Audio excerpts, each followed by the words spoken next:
Hello everyone. I just want to make sure that everything is working here.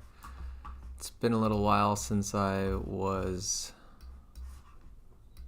live streaming. It looks like we are working. Okay. Hi, I hope you're doing well today. It is Tuesday, March 12th. I'm really excited to be back home, doing some live streaming again. My name is Hector Acuna. For those of you who aren't familiar with my paintings or my work, live streaming is kind of a recent thing I've been trying, on my YouTube channel. And it's been a lot of fun just to use this open kind of long format to have discussions and to present updates and news, which is really what I'm going to be doing today. So as you can tell by the title of this live stream, I'm talking about my experience at the 11th annual Lighthouse Plein Air Festival. And before I get into my presentation with that, I did just want to run through a couple of really quick announcements. So if you've tuned into recent live streams, then you are aware that I'm just double checking something real quick. You are aware that I've been working on my plein air zine. So this is something I've been doing the last couple years as a way to document and kind of preserve my experiences and my portfolio of paintings that I've been making in plein air. I've been releasing these plein air books. So these are, self-published, self-designed books or zines. The first one was really thin, so I called it a zine. And then volume 2 quadrupled and is a little bit more like a book, but I still call it a zine. And both of those are available for purchase on my website. I just wanted to do a quick shameless plug on the zines. So if you go to my website, acunaarts.com, and you go to the shop, in the print page, you can purchase my first 2 zines, but you can also purchase or pre-order my 3rd volume, which I'm still designing and still working on.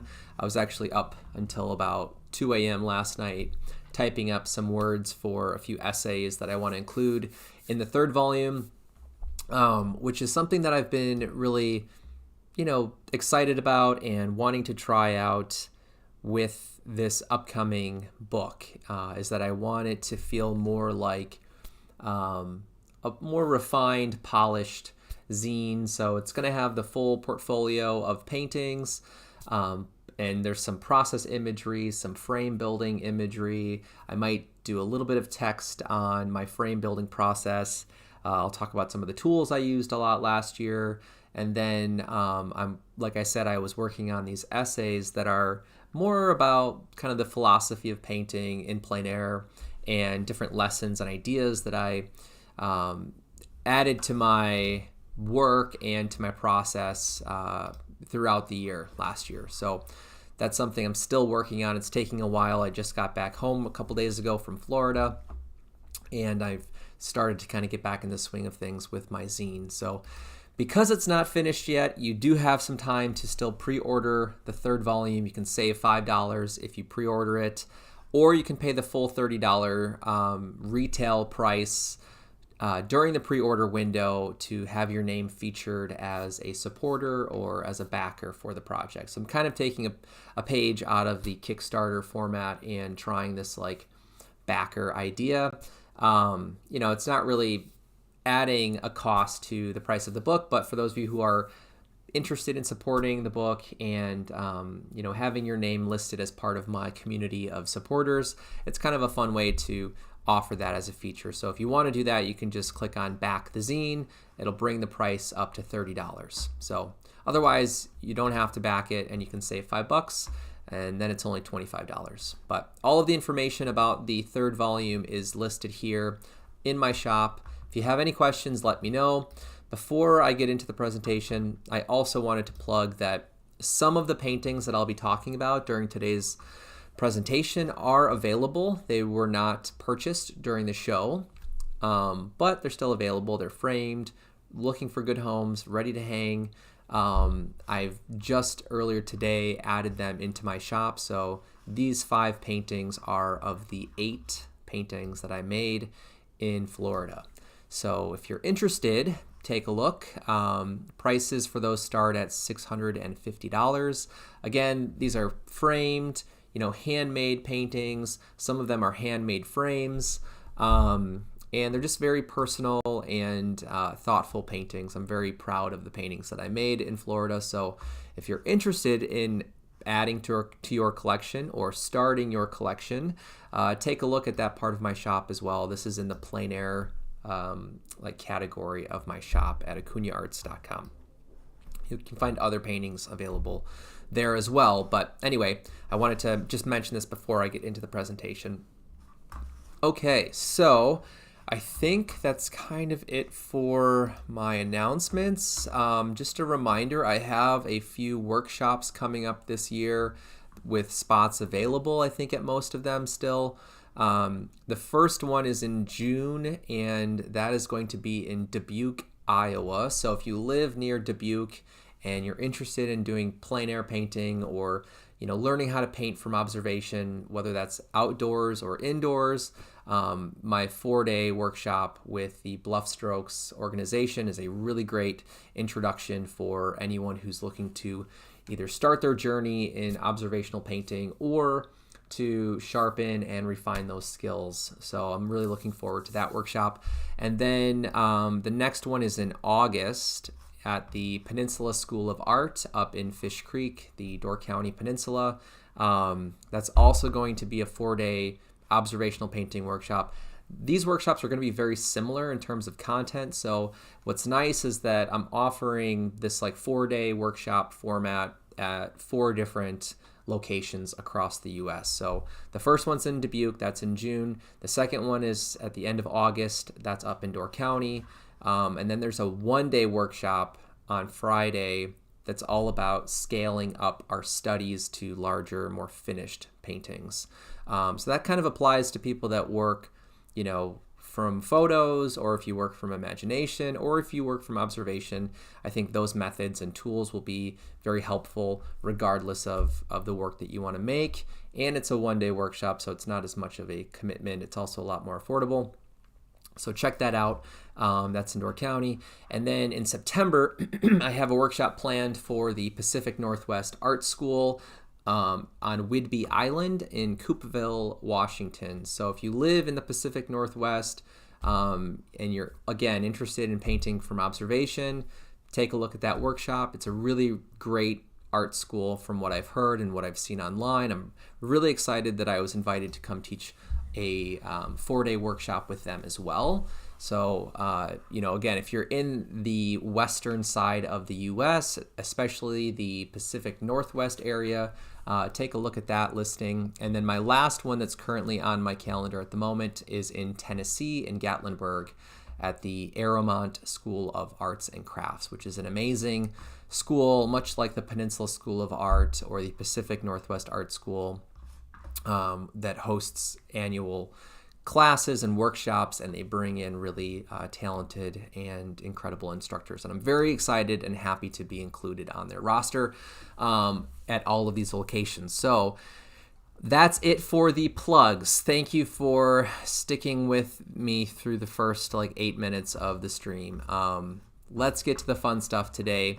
Let me switch over to my presentation and we can get started. So, like I said, today is March 12th. I just returned back to Wisconsin on Sunday morning, actually more around lunchtime in the afternoon. I flew back into Milwaukee's airport from the Fort Lauderdale airport, and those were the airports that I, flew through on my way there when I flew out on, I think it was the 2nd of March, a Saturday.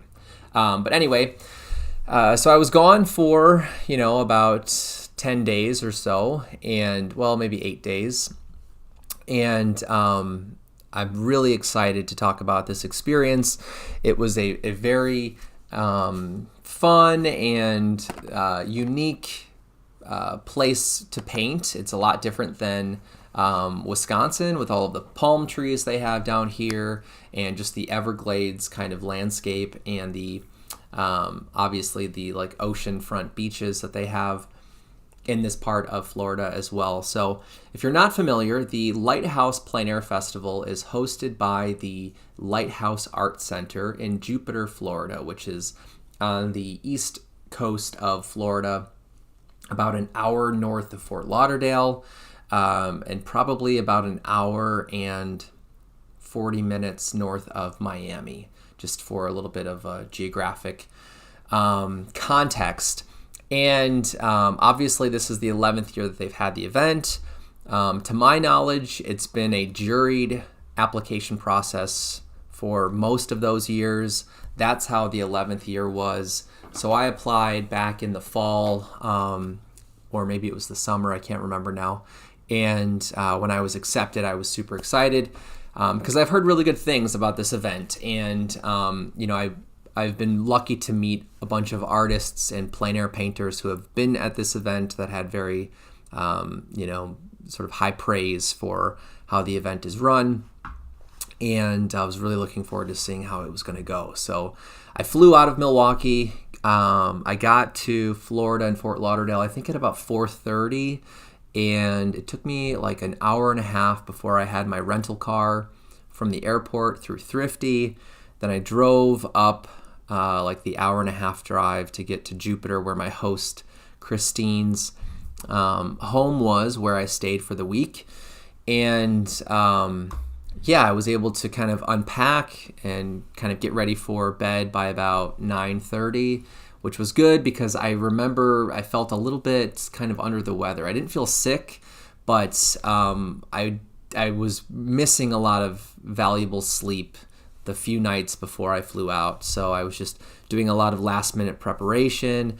The 4 or 5 days leading up to my first flight from Milwaukee, I was finishing up my frames, I was packing, I was just making sure all the details were set and ready to go, and packed in my checked bag. So anyway, like I said, leading up to the event, I made all of my own linen canvases, which is, it's actually new for me to use linen at a plein air event. Last summer, after I taught a plein air 2-day workshop in Stevens Point, where I went to college, one of my old professors gifted me some linen that he was gifted and didn't have a use for. And, it's one of these amazing moments where people are super generous and helpful and supportive. And, I remember telling Rob Stolzer, like, I don't know if I'm ready for linen. And, it's a very expensive material, but he was like, oh no, you're definitely ready. And was very reassuring.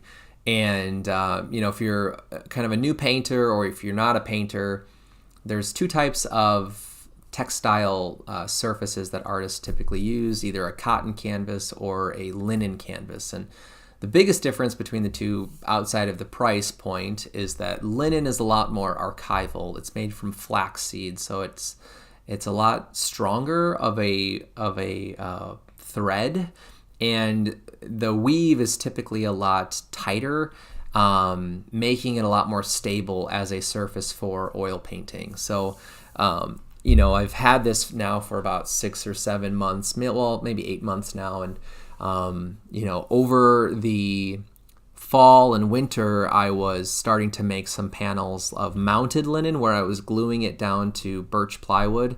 And the largest size for that process was like an 8x10 size. But for the Lighthouse event, I wanted to go a little bit bigger, and I made these 6 different panels. The top ones here on the left are 8 inches by 10 inches, and then below that is 12 by 14 inches, and then below that is 17 by 17 inches. Now, the requirements for this event state that you cannot paint on any canvases or panels that are larger than 320 square inches. So that's like a 16 by 20 inch panel. Now, I've been to other shows in the Midwest where they have that same, square inch rule. And in Door County 2 summers ago, I made paintings that were 18 inches by 18 inches, which I really like that size. It's a fairly large size still. It takes me a while to finish a painting that's that big. And I think it has a nice sense of scale to the viewer. The problem with that, though, is that 18 times 18 is like 324 or something like that. So it's technically over that square inch mark, which is weird because 16 and 20, you take 2 off of 20, you move to 16. You'd think that they would be the same, but that's not how the math works. Anyway, so in some of these other shows, I had to make slightly smaller panels. I think one time I made a panel that was like 17 3/4 by 17 3/4, and that happens to fall right under 320. But for this show, I made panels that were 17 by 17. I kind of kept it a nice whole number, keep it simple. And I cut down the panels, I cradled the boards, and then I stretched the linen and stapled it, which is the process I always take when I make canvas wrapped panels. And that's what I've been making mostly for the last couple of years.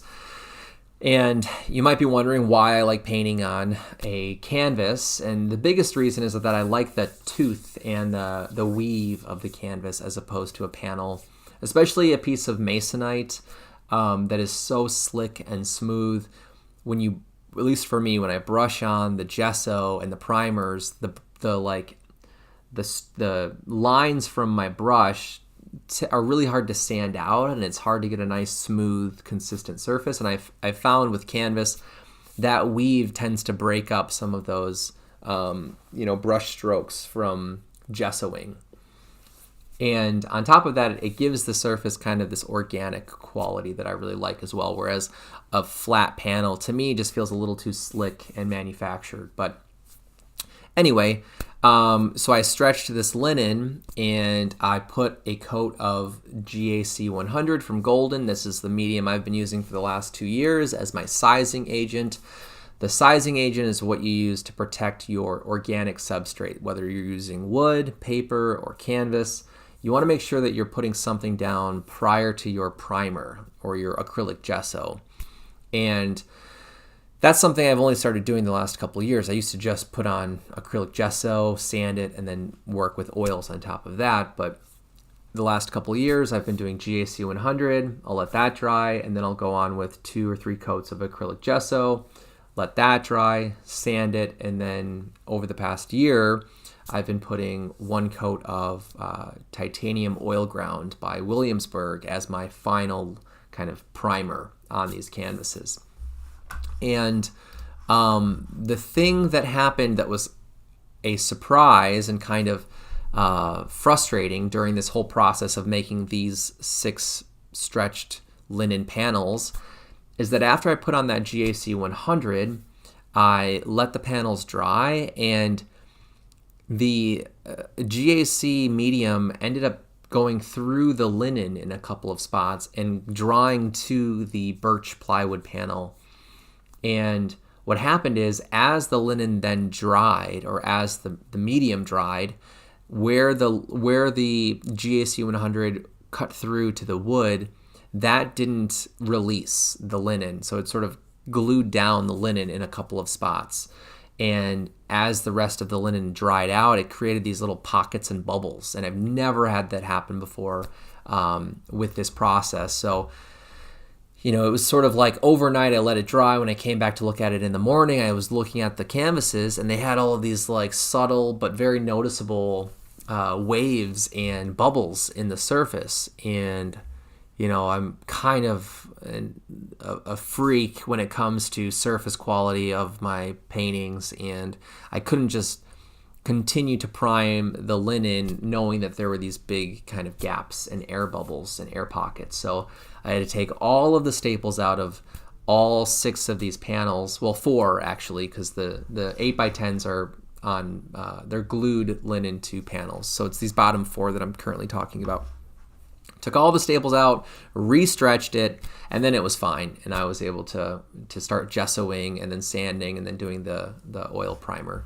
Thankfully, the week prior, or the 2 weeks leading up to my flight, the weather warmed up quite a bit here in southeast Wisconsin, and I was able to thin out my oil primer with a little bit of Gamsol, which I've never done, but I'm probably going to do that from now on because it allows the surface to be very smooth with the oil primer, and it also dried like twice as fast.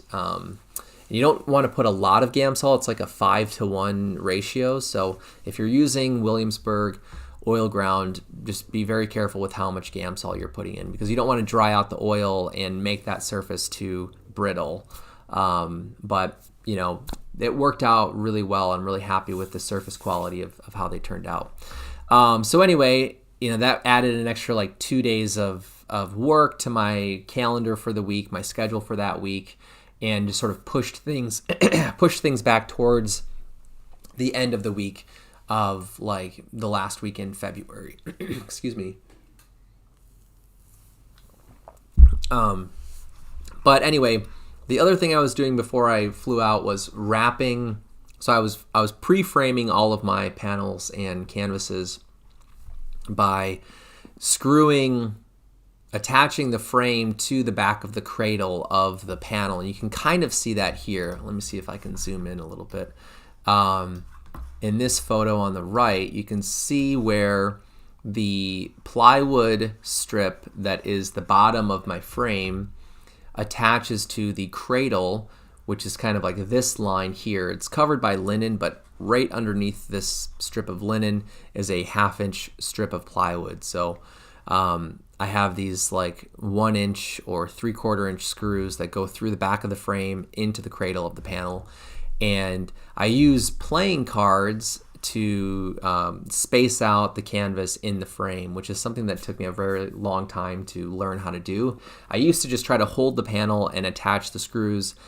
And at one point I was doing it with wet paintings during shows, and that was a disaster because my fingers would smudge the paint everywhere, and I just would have to like touch up the paintings before I'd submit them for the exhibitions, and just became a huge hassle. And eventually I was like, why don't I just try to pre-frame all of my blank canvases, and it's so much easier to handle when everything is dry, and I'm not under the stress of getting things finished before the show opens. And it's also been really, really helpful to make the painting in the frame so I can see how the frame and the painting are kind of, working together. And, I can check things like my values and the color palette and some of those things. So I use the playing cards to place in between the canvas and the frame. And it's really easy to adjust and center the canvas by wedging the cards in that gap of the space of the floater. Like in these little gaps you can see in this part of the picture down here. Sorry, excuse me.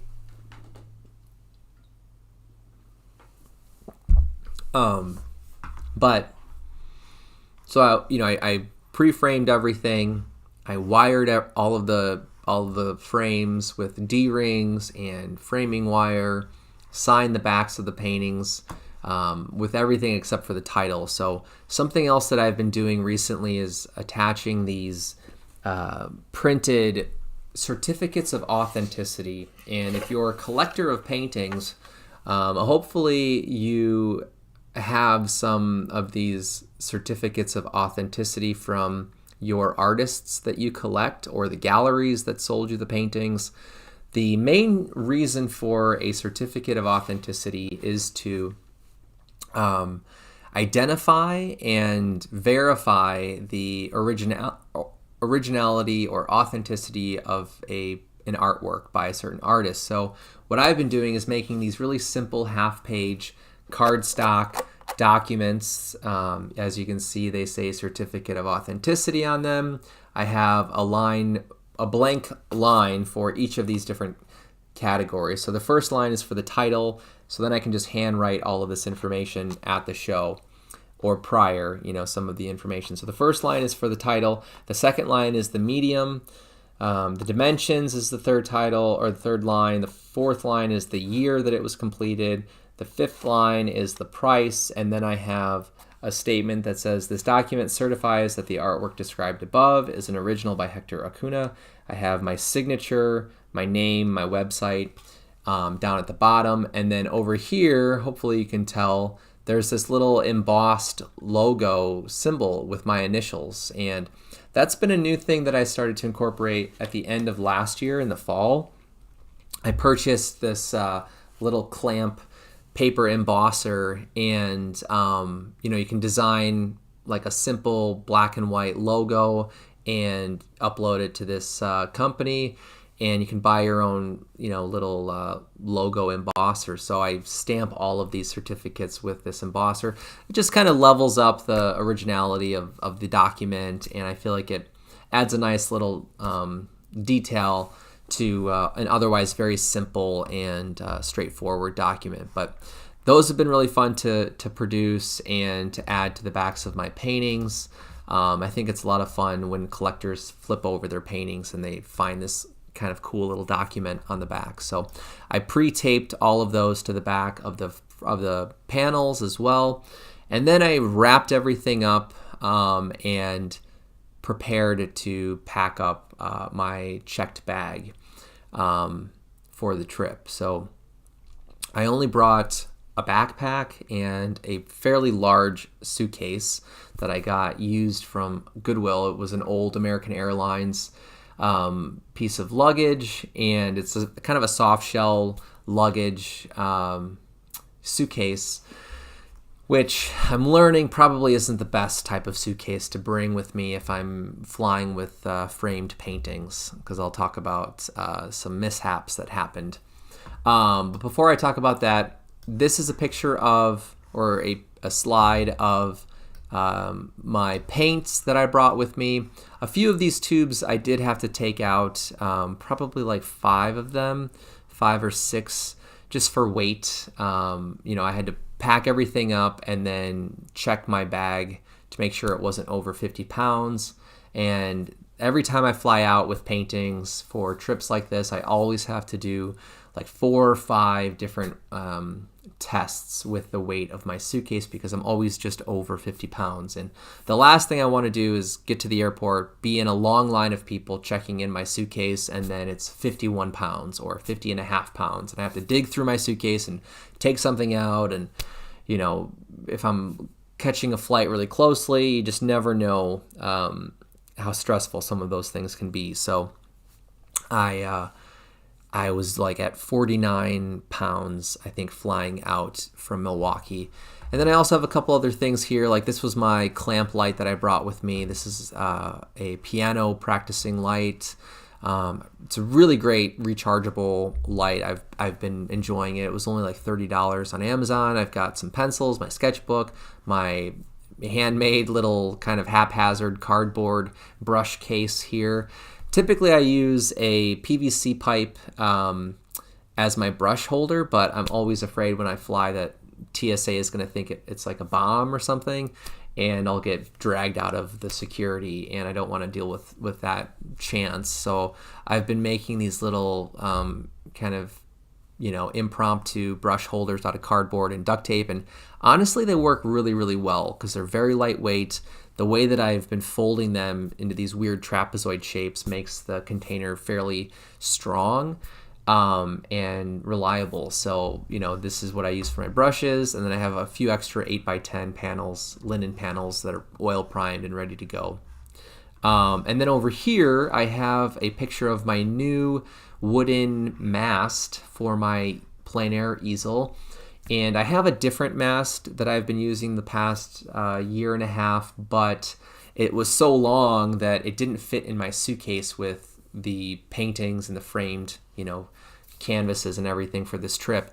So on Friday, the day before I flew out, I made this new pine wooden mast in our garage and just kind of whipped it together really quickly and brought this with on the trip. And it actually worked out really well. It was super stable, and it was for the most part pretty reliable. The only thing is that when I glued and nailed the block of wood that slides into my tripod easel, is that I didn't glue that piece of wood perfectly straight and centered on the mast. So when I attach it, it's at a slight angle. And, there's ways to get around that by adjusting the height of the legs, but it's one of those things that as I used the easel throughout the week, it was really annoying and kind of frustrating to notice that. But all right, now we're looking at the first painting that I made during the week. The format of Lighthouse was kind of interesting. So I flew out on Saturday, and then on Sunday in the morning, we met at the Harborside Place Mall area in Jupiter, which thankfully was only like 5 minutes from my host's house. So I didn't have to get up super early and drive really far to find the location. But I was able to get there, find a parking spot, and check in and get my little 8x10 framed linen panel stamped. And I was able to start checking out a few different spots and views. I made 2 different thumbnail sketches, which you can see here. Let me see if I zoom in again, just to show you a better look at the sketchbook. So I liked this view of this hedge. I liked the shape of it. If you follow my work on Instagram, my plein air account, then you may have seen this kind of pink and orange painting that I made a few weeks ago here in Wisconsin. And I think I was still kind of in this headspace of wanting to paint these really big, simple shapes of landscaping and hedges or trees or bushes. And this actually up here is the sketch from that painting that I made in Wisconsin. And then these 2 are little thumbnails that I made with it's kind of a simple pen of this view in the parking lot. And, they're a little bit different. You can kind of see that one of them is zoomed in a little bit farther. This one here on the bottom, it's cropping out more of the cars and enlarging the hedge. The one up here is pulling things back a little bit. And I ended up going with the top one, which made the hedge a little bit smaller and pushed it up into the right corner of the composition, which I really liked. I liked the big shape interactions of this painting. Actually, I'm going to just pause for 1 second here and just acknowledge something about this type of live streaming and talking about my plein air show and my work from the show. This is not an original idea to live stream a plein air recap like this, or a body of work kind of recap. I first saw artists like Charlie Hunter doing this with some of his work and some of his plein air experiences. I just wanted to kind of take a second and thank Charlie for the idea and acknowledge that this is something that he definitely inspired me to try as a way of it's a cool way to preserve your memory of the experience while it's still fresh in your mind. And it's a lot of fun to kind of go and compile all of these images that I took on my phone into a document like this and just sort of narrate each of the slides. So I just wanted to mention that real quick. But anyway, back to the work. The thing about the paint out being on the first day of the week is that you're still kind of unpacking, at least for me, since I flew and I rented a car, I was still sort of unraveling and unpacking things. I was trying to find my groove with this first painting. And one of the things that the Art Center does is that they really promote this part of the event. And in a lot of ways, I really like that they did this because it starts to introduce the artists that were juried into the show to their community of collectors and their local artists in the area. You don't have to just be a plein air festival artist to paint at the paint out. They have an open category. I think they also called it like the amateur category. But there were probably around 30 to 40 artists that were in that open category that were also painting around the mall. So in total, I think there were close to 60 artists Sunday morning that were painting. And the time frame we were painting was from 10 to noon. So you could check in and get your stuff registered and stamped from 9 to 10, and then you started painting at 10, and that ran until noon. So I thankfully had already done my 2 thumbnails. I had my whole setup ready to go. I had my viewfinders, my palette knives, my brushes. Everything was set by 10 o'clock. So I really was ready to go and prepared and excited for this painting.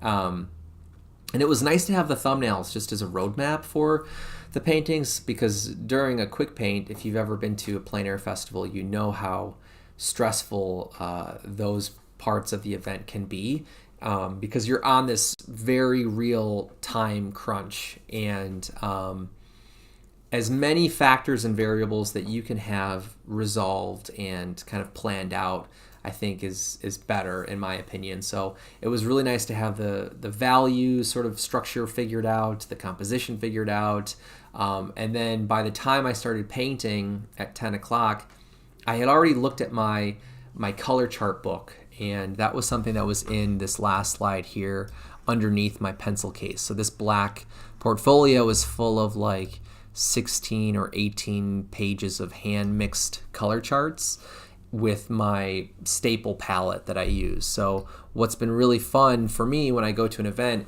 especially for like a quick paint, is to flip through the book and look at the scene and start to maybe plan out a color scheme that I want to use for the painting, at least to start. Typically I'll introduce more colors as I go, but I found that it really helps me to limit my focus and to really pull back the number of colors that I work with when I'm starting to block in my painting. So if I remember correctly, I used alizarin crimson, or alizarin permanent is on my palette, ultramarine blue, and then cadmium green and white as my initial colors. And then I think I dipped into cadmium yellow medium to get more of this kind of buttery yellow color in some of the greens and the yellows, and then a little bit of cadmium red for the tail light of this car. But during the 2 hours that I was painting, there were people from the public coming up and talking to us, and I got to meet some really nice people. And one of my problems as an artist at these events is that I really like to talk to people, and I really love talking to other artists and talking about the process and talking about painting and, color palettes and composition and drawing and all that stuff. So there was a gentleman whose name is escaping me now, and I feel really bad because we chatted for about 30 or 40 minutes during that 2 hour window. And because I get so enthusiastic and interested in the conversations, I tend to lose track of time, and then my paintings aren't as developed as I would like them to be. So by the time 12 o'clock came around, I knew that this was a painting I would prefer to come back to and finish up at a later time during the week.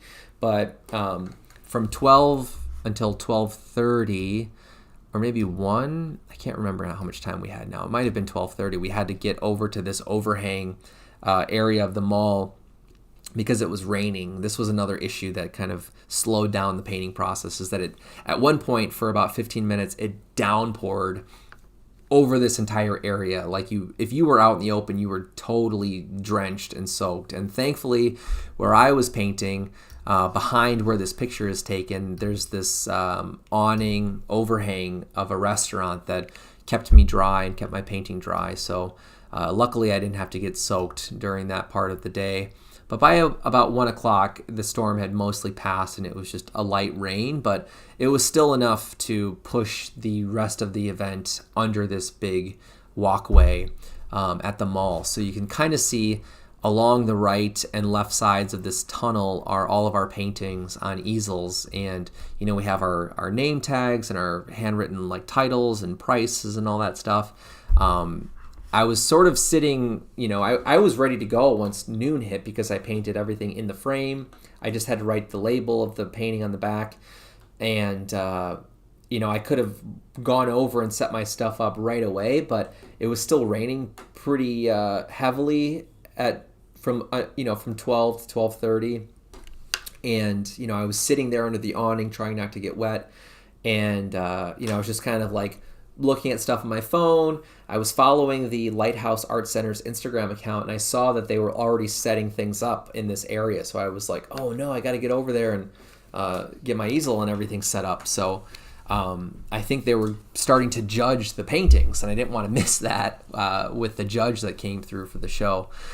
So I was kind of on the end of the tunnel down here in this part of the row, and this picture is kind of deceiving. I would say from this wall to this painting, it's probably close to 40 or 50 feet long.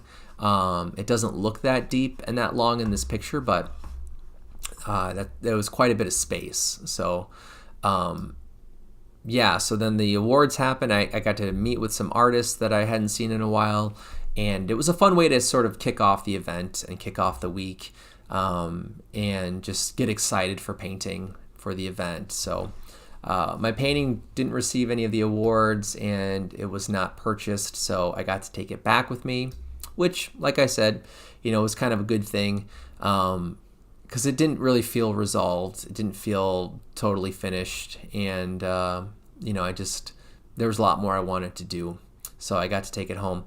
Now, after the quick paint out exhibition, we went back to, all of the artists were required to go back to the art center in Tequesta, which, if you're not familiar with that area of Florida, Tequesta is part of Jupiter. So Jupiter is a pretty big city in north of Palm Beach, or West Palm Beach, and the art center is technically in Tequesta, but from Jupiter and like where we were painting, it was only 12 minutes or so to drive over there.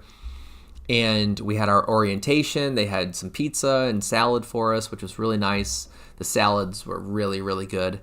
And it kind of gave us a chance to kind of catch up with some of the artists in the gallery before they ran through all of the rules and the guidelines for the event, and then stamped all of our canvases.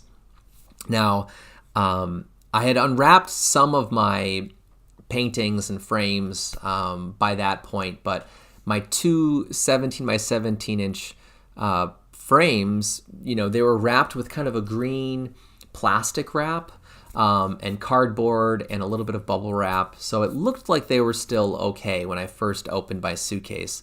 But once I actually unwrapped everything and opened them up, I saw that my frames were damaged, both of them, in the same corner where they were sitting in my suitcase.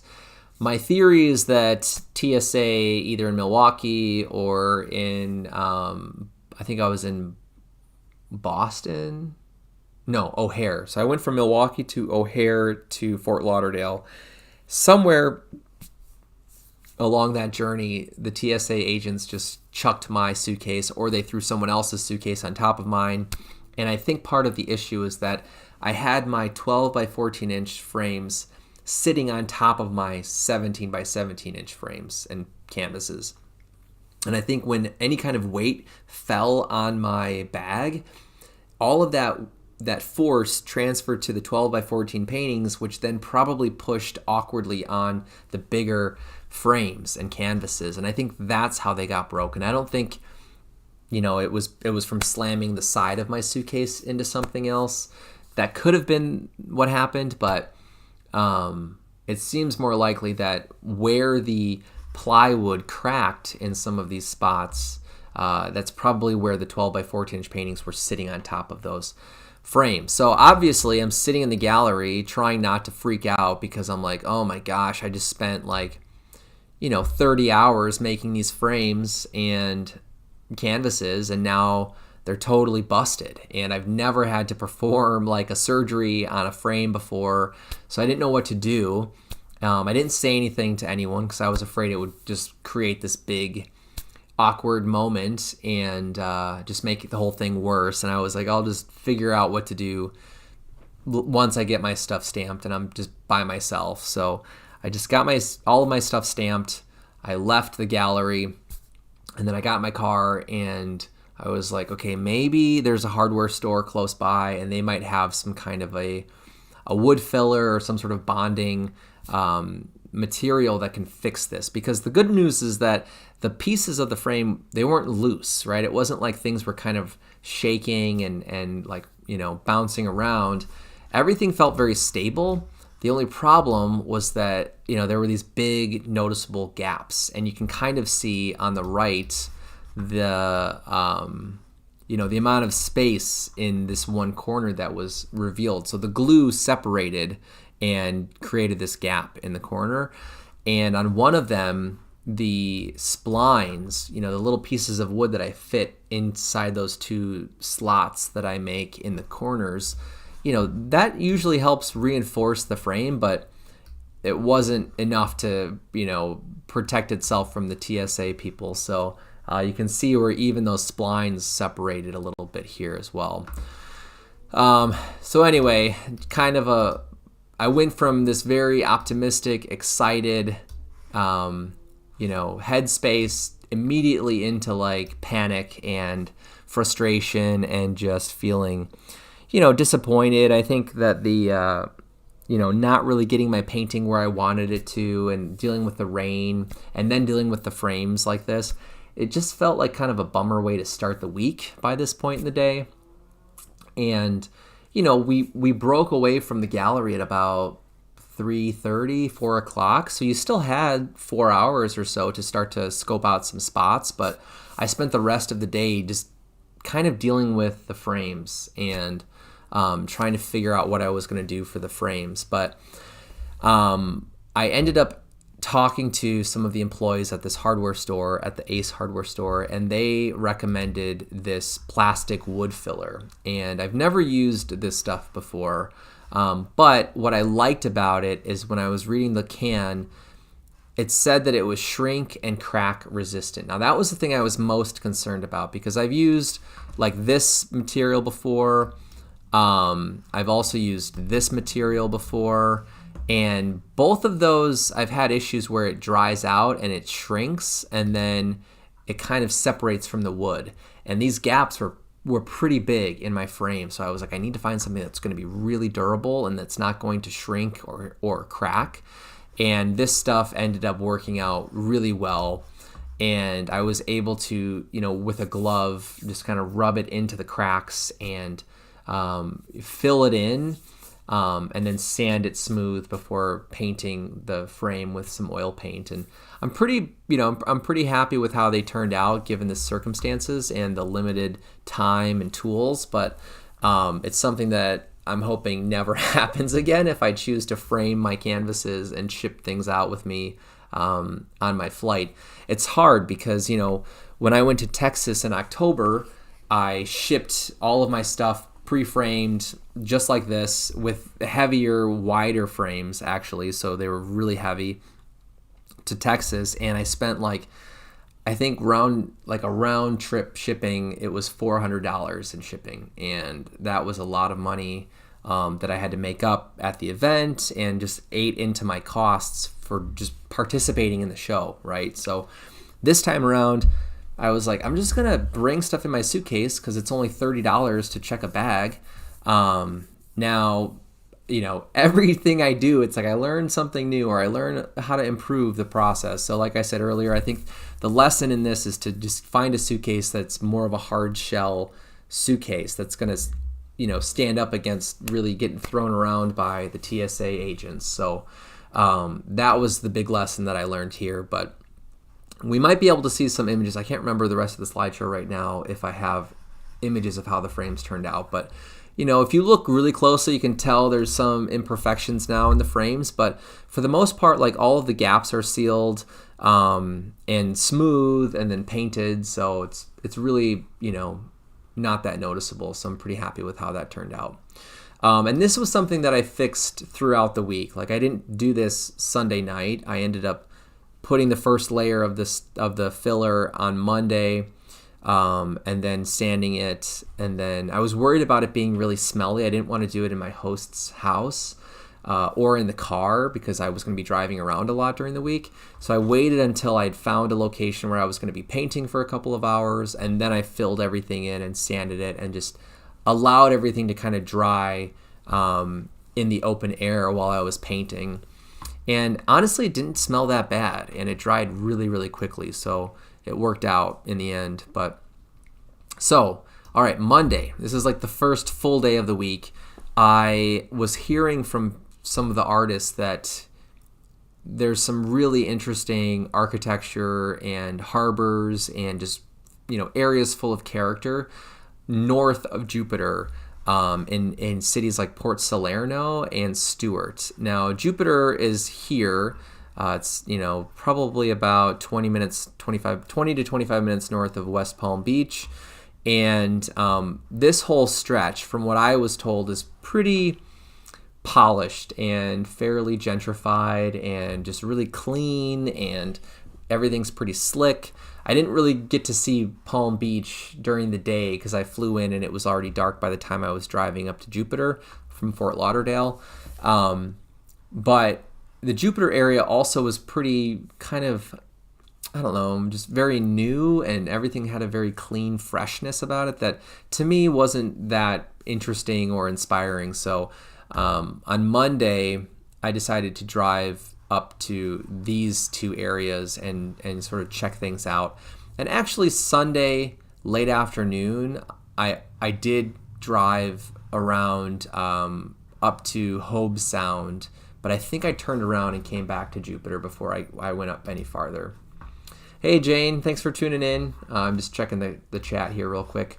But yeah, so on Monday, I got up fairly early and just packed everything up and drove straight up to Port Salerno. And I parked the car and started walking around, and I made these two thumbnails that are, obviously they're squares. So these are for my 17 by 17 inch canvases, and they're fairly, abstract. It's kind of hard to tell what they're depicting. So I'm going to try my best to verbalize what you're looking at here. So this was the first one that I made, and it's along this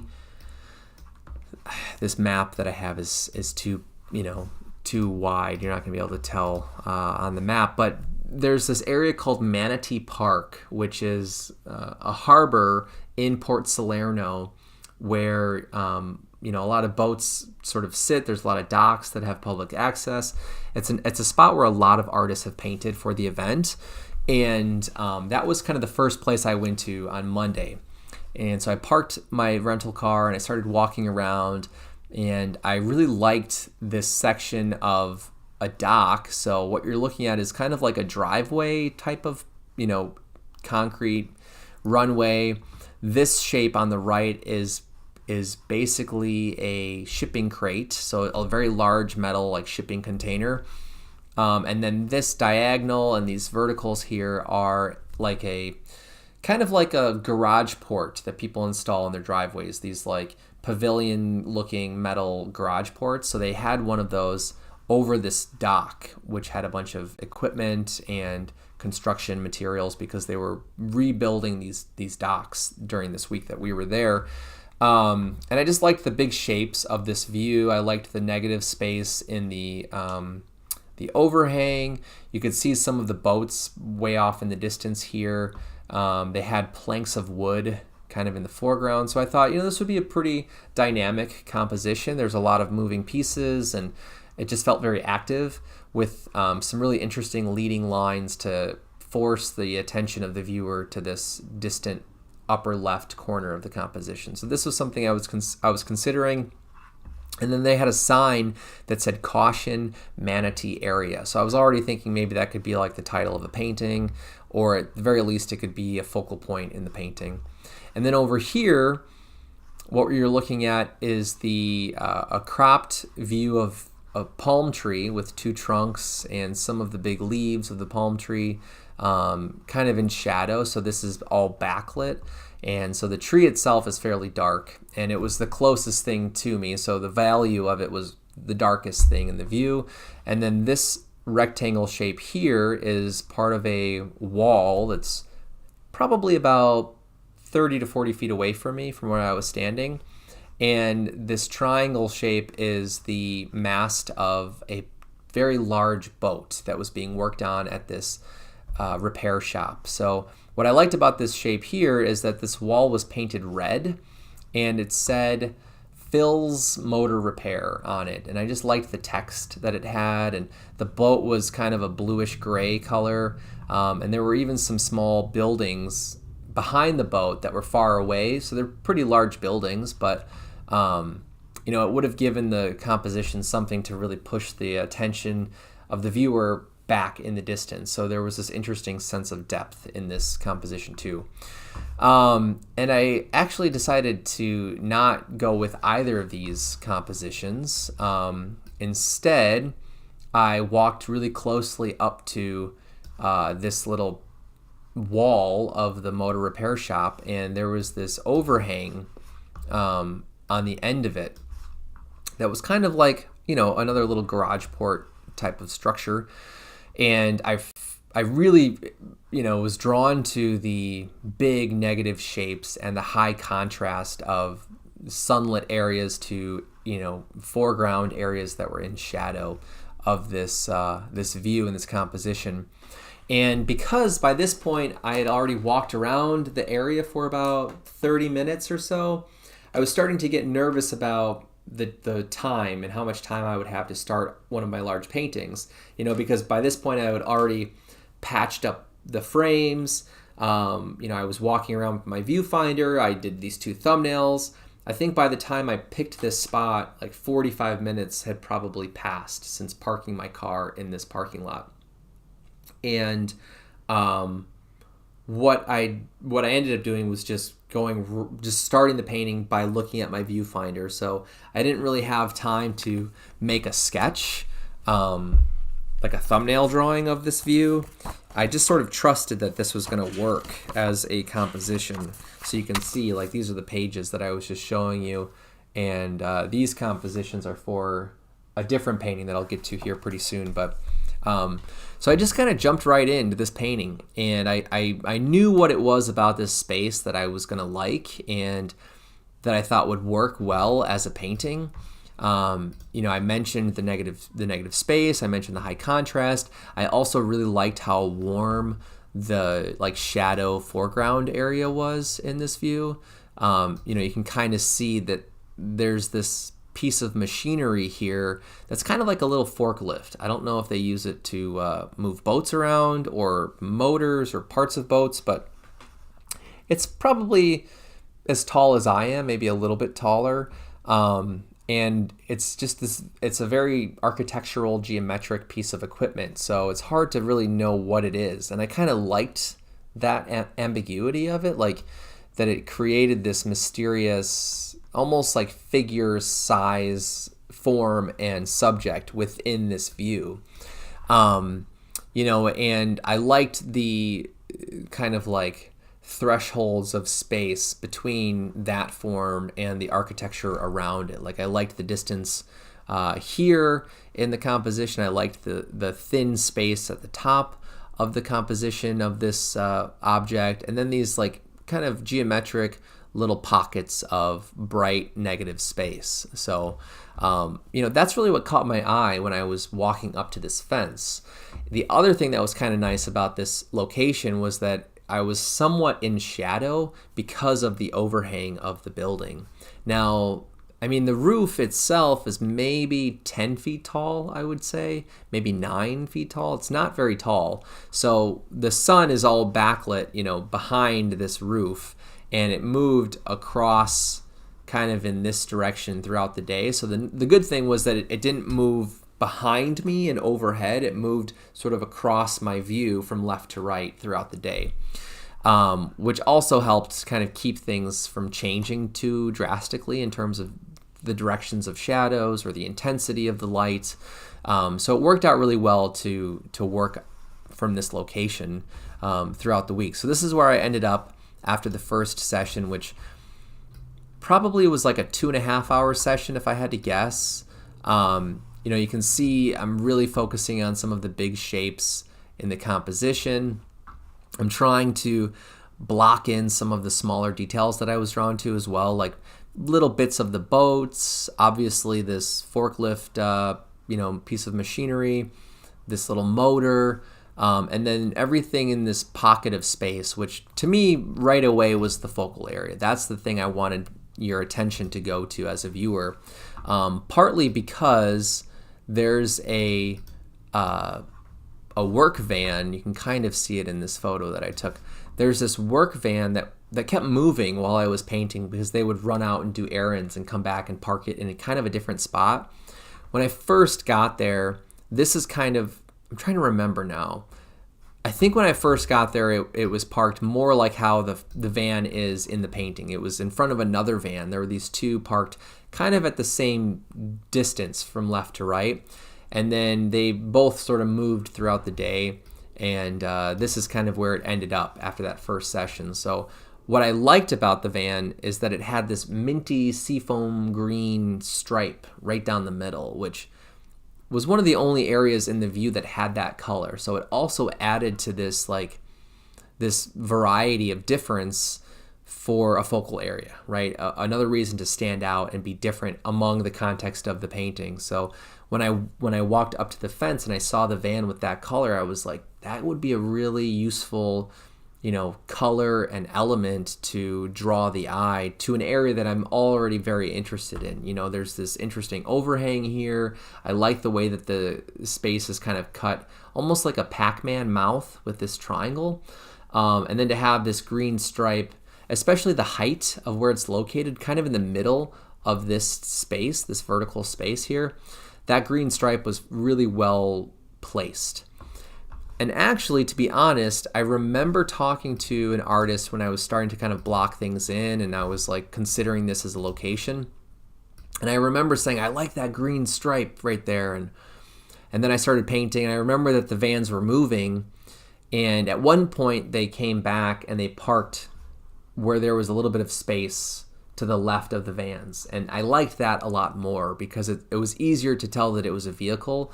When it's parked behind the red forklift, it's kind of harder to tell what this object is, and it kind of flattens that space out. So when they came back and they parked a little bit closer to the wall, like in the painting, this was a lot more interesting to me. These little gaps and distances and spaces around the van was just more satisfying. So I'm really actually kind of glad that they moved around the way that they did, because it gave me some options to work with in the painting. But anyway, it's kind of a loose, quick process. You can see my viewfinder there. So when I was blocking things in, I was really, having to look through the viewfinder. Because I was standing so close to this overhang, I had to hold the viewfinder pretty close to my cheek, which allowed me to focus on where the red kind of roof of the overhang started to curve, just slightly bow, actually. When you look at a viewfinder and you pull it up to your eye and you try to follow the inside border of the viewfinder, if you see any kind of walls or rooftops or architecture, a lot of times you'll start to see how they will bow and create this fisheye effect. And to me, it's always been easier to see that slight bend when I'm looking through a viewfinder, as opposed to just looking, without a viewfinder. I don't know why, but to me it helps sort of find and locate that angle of architecture and perspective. Okay, this is a painting that I made over in Stuart. So after I finished this painting in the afternoon, it was on Monday. It was really, really hot. I think it got up to like 82 or 85 or something like that. And a lot of us that painted in this area were painting out in the sun. And one of the artists actually, I think, got really dehydrated and got sick for the next couple days. And it was because of the temperature and the humidity and just the heat of the direct sunlight beaming down on us while we were painting up in Port Salerno. Because when I was working on this painting, there were probably maybe 8 to 10 other artists that were also painting there on Monday, which was kind of nice. A lot of times at events, you don't see other painters around, and you kind of are doing your own thing, and boundaries are sometimes so vast and expansive that you might not see another painter for a whole day. So to start off the first full day on Monday painting in a location where there was a lot of other artists and painters, it just made me feel like, hey, I'm part of this event, I'm part of this tribe of artists, and I feel like we're all at work. So it felt really kind of cool to be there with all those other artists.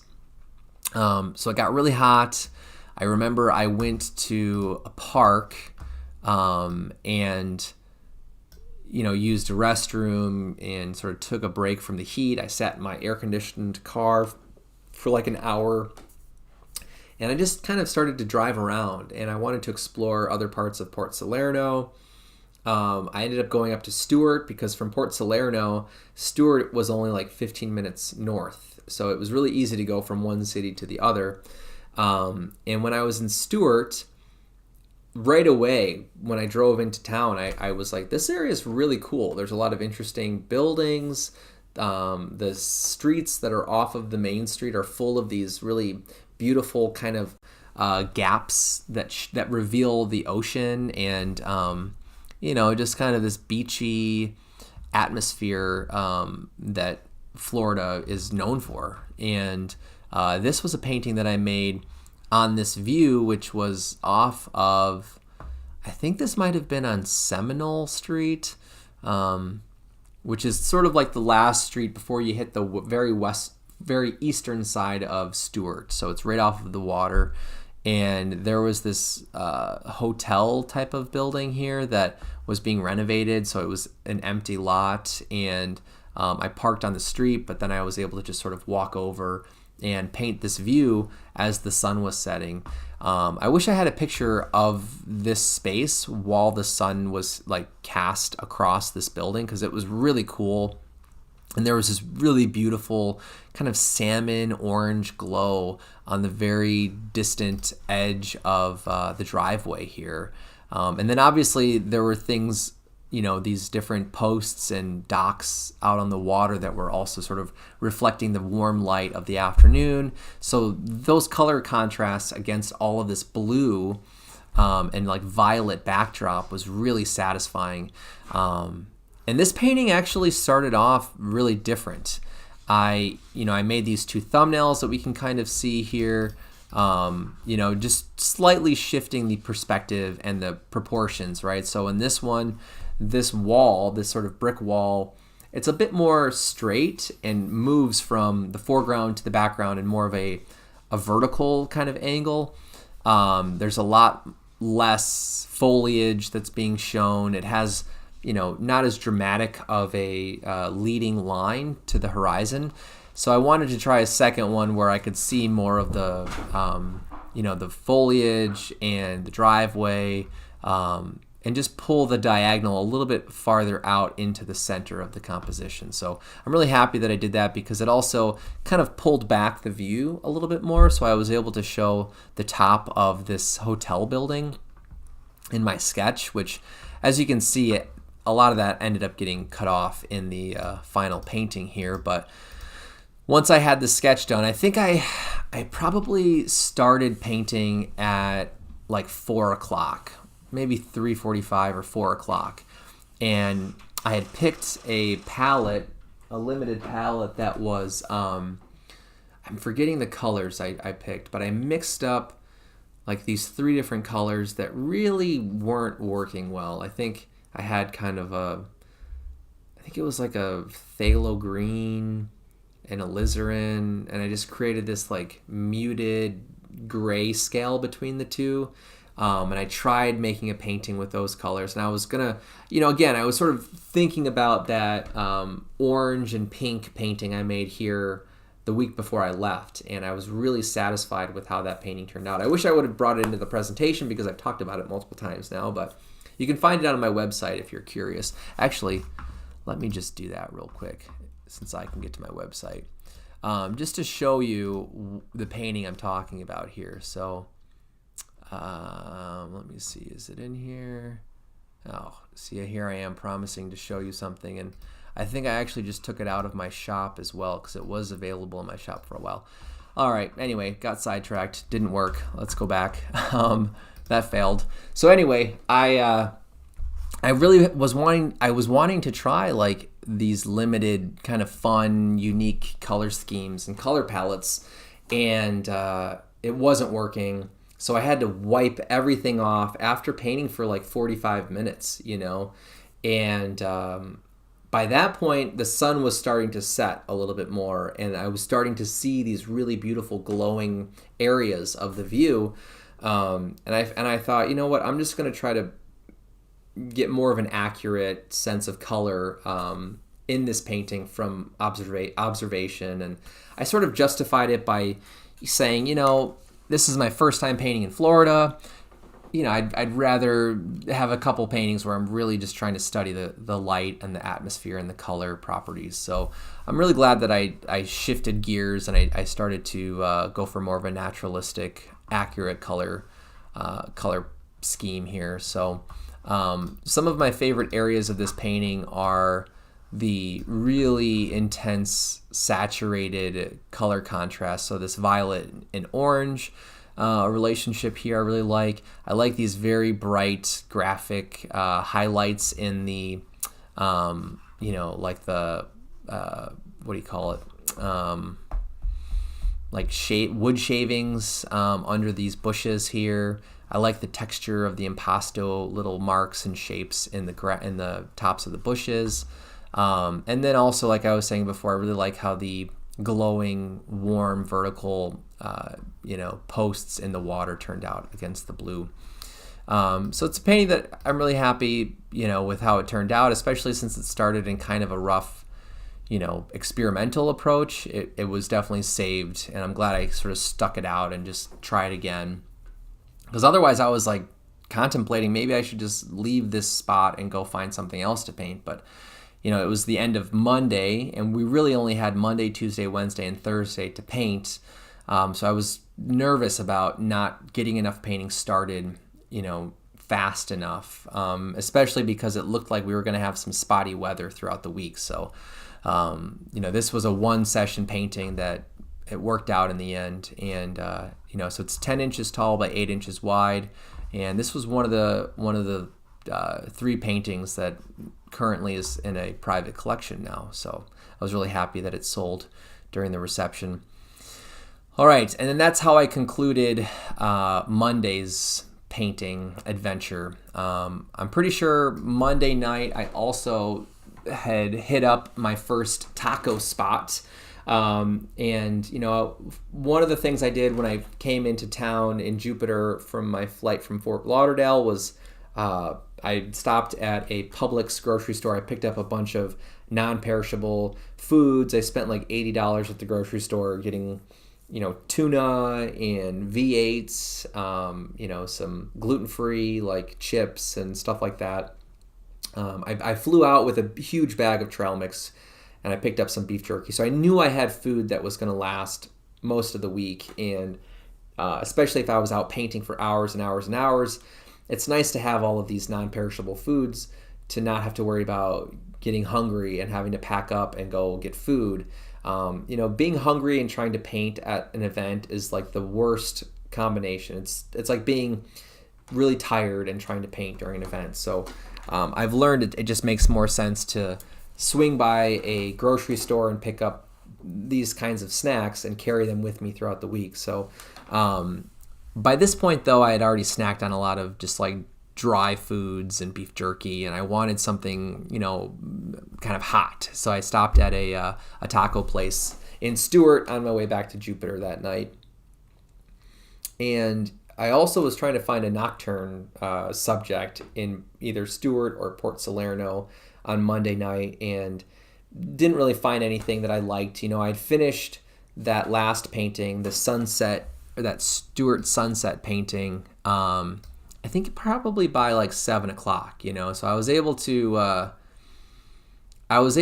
have, a few hours before I really should be back down in Jupiter to try to find another spot for a nocturne. But like I said, it was unsuccessful. I didn't find anything that caught my eye. I was hoping maybe there could be like a cool restaurant or food truck or something with interesting colored lights. I also had checked the harbor in Port Salerno where I painted earlier that day, and also didn't really find any views that stood out to me. So I ended up just going back down to my host's house and went to bed pretty early. And then in the morning, I thought, Tuesday I might as well go back to the mall Harborside Place area and just sort of finish out my quick paint.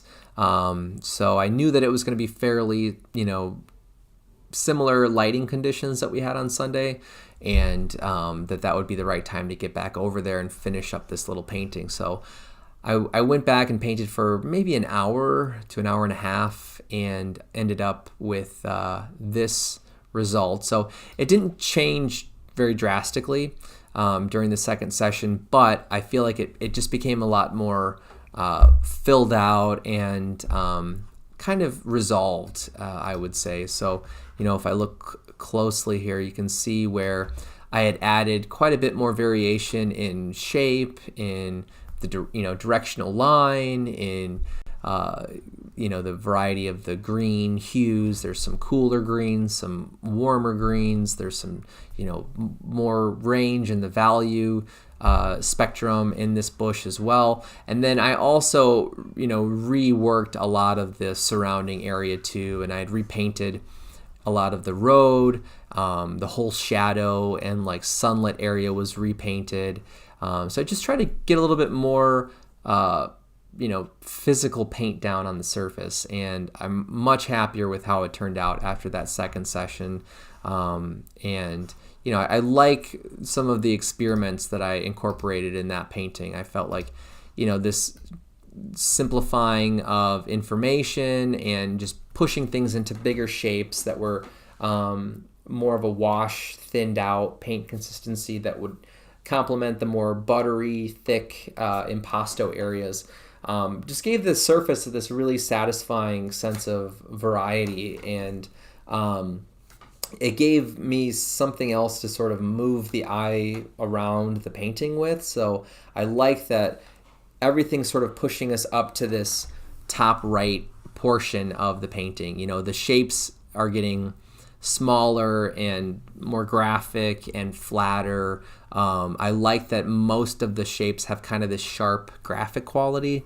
And then with that, though, we have this really misty, atmospheric kind of washiness in the foreground. So it was fun. I really enjoyed making this painting. It's a method or kind of a visual theme that I think I'll try to continue in the future. There's something about really distilling the clarity and the details of part of the scene and allowing the rest of the scene to be more reduced and abstracted or washed out. I like that contrast of information and clarity in the painting. I was doing stuff like that a little bit when I was in Texas in October, but it was fun to kind of try it in this format with a much more chromatic color palette. That's the other thing that I think pushes this into kind of a graphic quality, is that a lot of the color properties are really, really saturated, very chromatic, and just kind of flat. Like a lot of the shapes have this uniform flatness. And part of that is because I was mixing a lot of my colors with my palette knife, and then I would take my brush, grab that singular color, and then add it into the painting. As opposed to, mixing with a brush and having a lot of these like muddy mixtures that have evidence of multiple hues in them.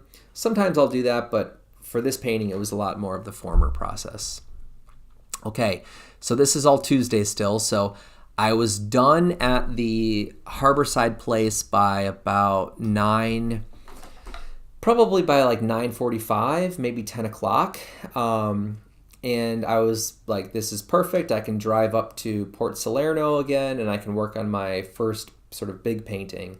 So I went back. By that point too, I had seen my painting in other contexts. I kind of looked at it in the car. I looked at it sort of out of the car. Tried to really analyze what was working, what wasn't working, just as a painting, not even just comparing it to the view. There were some things that really stood out to me after that first session. Like I felt like, let me go back, actually. It might be easier if I just treat it, the conversation with this earlier example here. So, some of the things that stood out to me were that the yellow in the sky really wasn't the right color. It was a little too grainy. It was a little too buttery. I felt like I needed to get more of a cool, neutral kind of white and a much brighter value to really pop that contrast. Obviously, I needed to add in a bit more saturation and chroma in the red of this part of the structure. there were some things happening kind of in this area too that just felt a little bit too, I don't know, unresolved or quick. So I wanted to go in and render a bit more of some of the information that we could see in the lower left part of my view. And then also trying to sharpen some of the details of the forklift equipment as well.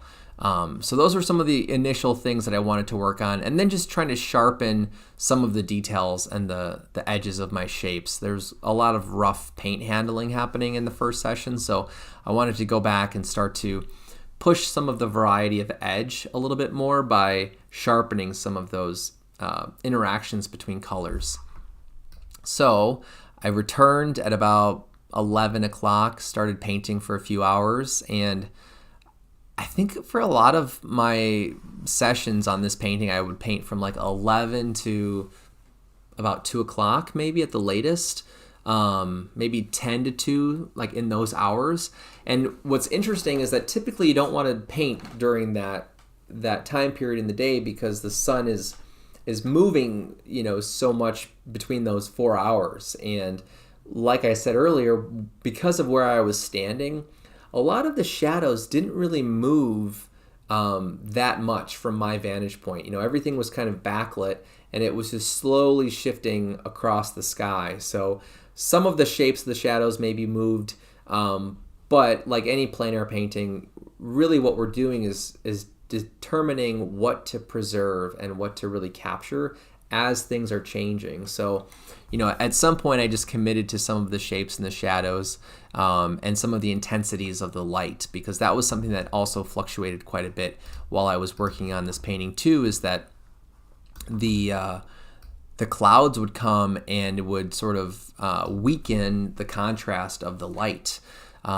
throughout the afternoon, and you'd get these really, really intense shadow shapes and these really, really warm sunlit areas of the architectural landscape here, and then everything would even out for a while and you would lose a lot of that intensity. So it kind of became this game of really capturing and trying to understand those color relationships and value relationships as they were happening, and then if they moved, I could continue to work on them just kind of from memory, and a lot of plein air painting I think is just painting from memory, but this was a very straightforward example of that idea. And the second session I feel like is where it really started to pick up more of its color structure in the painting, and I started to really identify what the painting was supposed to be, and for me, that's a process that varies a lot from painting to painting. Sometimes I know right off the bat, like this painting has to be really dark and moody, or this painting has to be very compressed and light. And, other times, like in this painting, it's like you start and you work really quickly and you block things in, and things are so kind of immediate and brief and loose that, everything is kind of uniform in that sense of freshness and that sort of intensity of mark, that when I came back for that second session, it gave me a chance to kind of not control but compose areas that I wanted to really draw the eye, and I could use things like value relationships or color relationships to do that. So one of the things I really loved about the second session of the painting was that it gave me an opportunity to start to render all of the small shape interactions and color interactions in this part of the painting.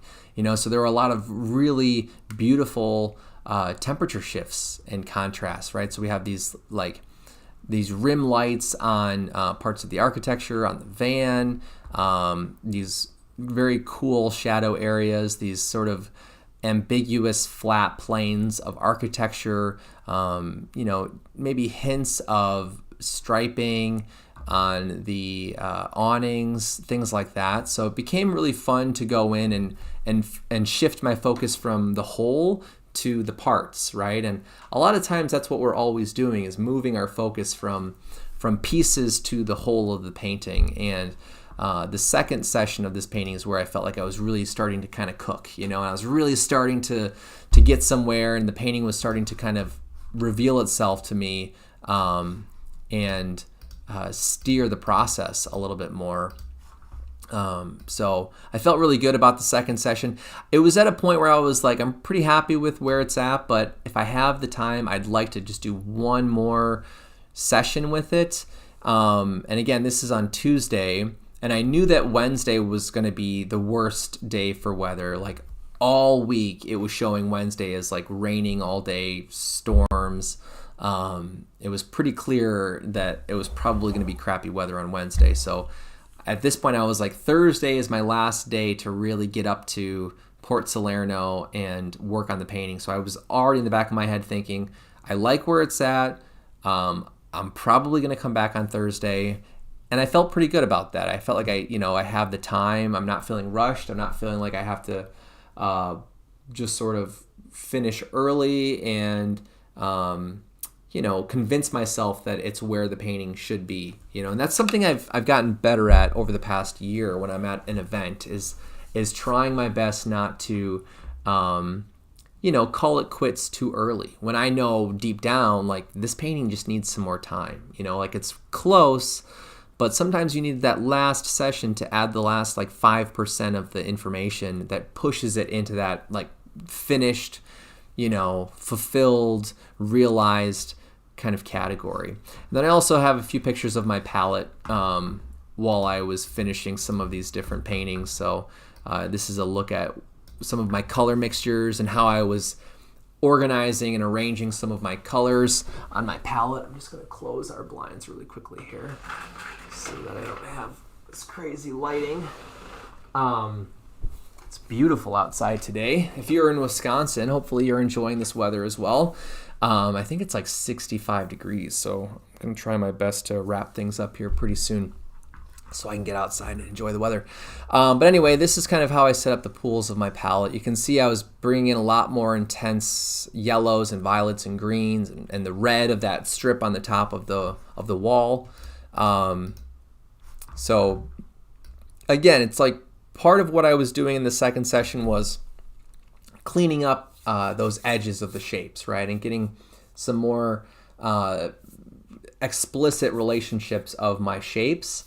But also I was pushing the chroma of the painting, into more of a saturated space. Before I forget, this is the Lighthouse Plein Air Festival shirt that they gave us. It's this really cool seafoam green kind of long sleeve shirt that it's a pretty awesome color. Okay, back to the slideshow. So this is, again, Tuesday, and by this point, I discovered the surplus of taco spots in Stuart and Port Salerno, this northern part of our boundary for the event. So I kind of decided after that taco meal on Monday that, you know what, I'm going to just really go hard on some of these taco spots, because here in Grafton and near Milwaukee, the northern suburbs of Milwaukee, you don't have that many like really nice taco trucks. In the city, there's some really good taco spots, but that's something that we don't really have direct access to. So whenever I'm traveling, I'm always looking for really good taco places, especially if I'm in the Southwest or the Southeast in this case. So Tuesday night, I went and grabbed 4 tacos from a different taco place, and I was like, you know what, I'm going to try different places and just figure out which one I like the best. So this is somewhere up also in Stuart. So I think I got like a chicken taco, 2 pork tacos, and a steak taco from this restaurant. And they're pretty loaded, which was good, but they were single tortillas, so they kind of fell apart if I remember correctly. All right, enough taco talk for here. Yeah, actually, Jane, you're right. It does match the back wall. I was thinking about that when I first signed on today. It's pretty funny. I don't think my wife has seen this color shirt yet. She likes this color back here, so she's probably going to be pretty excited about these shirts that they gave us. Okay, so Tuesday, late afternoon, I still hadn't started my other 17 by 17 inch canvas, and I knew I wanted to do something up in Stuart because I really like that area. And just the kind of old older architecture compared to what was down in Jupiter. So initially I was like, maybe there's something off of the main street in Stuart. So I had parked my car in this like city building parking lot with free 3-hour parking. And I just grabbed all of my gear, I grabbed my panel, and I walked around with my sketchbook and my viewfinder and started doing some sketches. So the one on the left was the first sketch that I did. And this is right on the main street, looking at the corner of a sidewalk where the main road comes to a T. And, if this road here continues towards the right for about a block, the parking lot I parked in was right off of this street. So it was pretty close to where I parked. I loved the really dramatic shadow of the building, especially in the foreground. I liked the way that it cut the composition at a diagonal. This whole shape of the street was really, really warm and illuminated. So it was a nice contrast. And then the other thing I liked about the composition was the kind of cutout rooftop of the building across the street where this car was parked on the street. So I was like, this could work. It's a pretty interesting view. And I was like, I should probably at least do one other sketch. The other thing is that I could smell myself, and Florida, even in March, is very, very humid, and I was just sweating profusely all week long. And by this point in the day on Tuesday, even though I was showering like every night when I would come back to Christine's home, by like the afternoon, I was in the sun and just moving around so much that I was just starting to kind of stink, and I was like, I don't want to be downtown by all these really nice restaurants where people are eating out on the sidewalks and the patios, and I don't want to be this interruption of smell on someone else's dinner. So I'm like, this seems a little bit, I don't know. So that was one of the reasons why I kept moving around, and I looked for a different place to paint. And I ended up going over to this back road, kind of not alleyway, but kind of this back street that was a block off of that main street.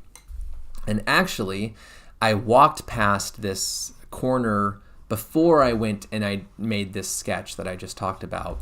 So I made this really big loop around downtown Stuart, and I had seen this corner, and I kind of walked here first after I parked my car, because the parking lot was at the end of this street. You can't see it in the picture, but I came down this sidewalk, turned around, and I really liked this corner of the view of the street.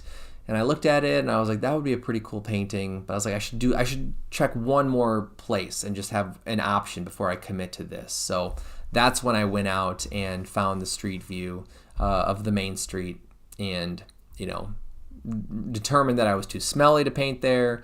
And I also I think I in the back of my head, I really wanted to paint this instead. So I kept moving, came back, and I started this painting on this street called Seminole, which is the same street, where I did that sunset painting on Monday night. And, so Tuesday night, I was there in the afternoon. I had parked my car at 3 o'clock. I remember because I was like, I have to move the car at 6 because I had 3-hour parking. And I walked around. It took me about an hour before I came back and started making this painting. So by this point, I had 2 hours to block in a painting. But what was really nice is that at 4 o'clock, there was this really strong cast shadow from the sun that was starting to set that came down on the street and created these really big, warm shapes on the street, and then on some of these buildings on the right side of the street. So when I first made my thumbnail drawing, that was something that I tried to capture really quickly. So you can kind of see this is the sunlit part of the road and the outline of the shadow in this very loose and gestural thumbnail that I made of this view. And you can see where I kind of cropped things in. I wanted to show some of the sidewalk in the foreground and really highlight this unique bend in the street. Part of the reason I think I was drawn to this view as well is because one of my favorite painters, Antonio Lopez Garcia out of Madrid, some of his paintings in downtown Madrid have a similar wide foreground street kind of aspect to them that I've always really loved. And the combination of the pink kind of gritty sidewalk, these vertical telephone poles, the shifting height of the buildings on the left, the very green trees on the right, and the painted line on the road, like all of those pieces, to me it just felt like a perfect, subject for a painting. So I was really excited to try this out and use this as my space for this other large square painting. So you can see where I had to rely pretty closely to my thumbnail for this big shadow sunlit contrast here in the foreground, because most of the session a lot of the light was sort of coming and going again from the clouds. You can see how cloudy it is, but if you look down at the end of the street, there are still some gaps in the buildings where the light was peeking through. So I was borrowing some of those color properties when I was blocking in some of the sections of the light coming through onto the street of the painting. And then, so I ate the tacos in the car. I was feeling pretty good. I was pretty excited about the start of this painting. And I was like, maybe I'll find my nocturne painting that I really want to make while I'm here. So I stayed in Stuart, and I started walking around downtown Stuart as the sun had set. So by this point, it was like 7 o'clock, and I moved my car to a different parking spot, like 3 blocks away from this location. So I ended up walking pretty far to find this view.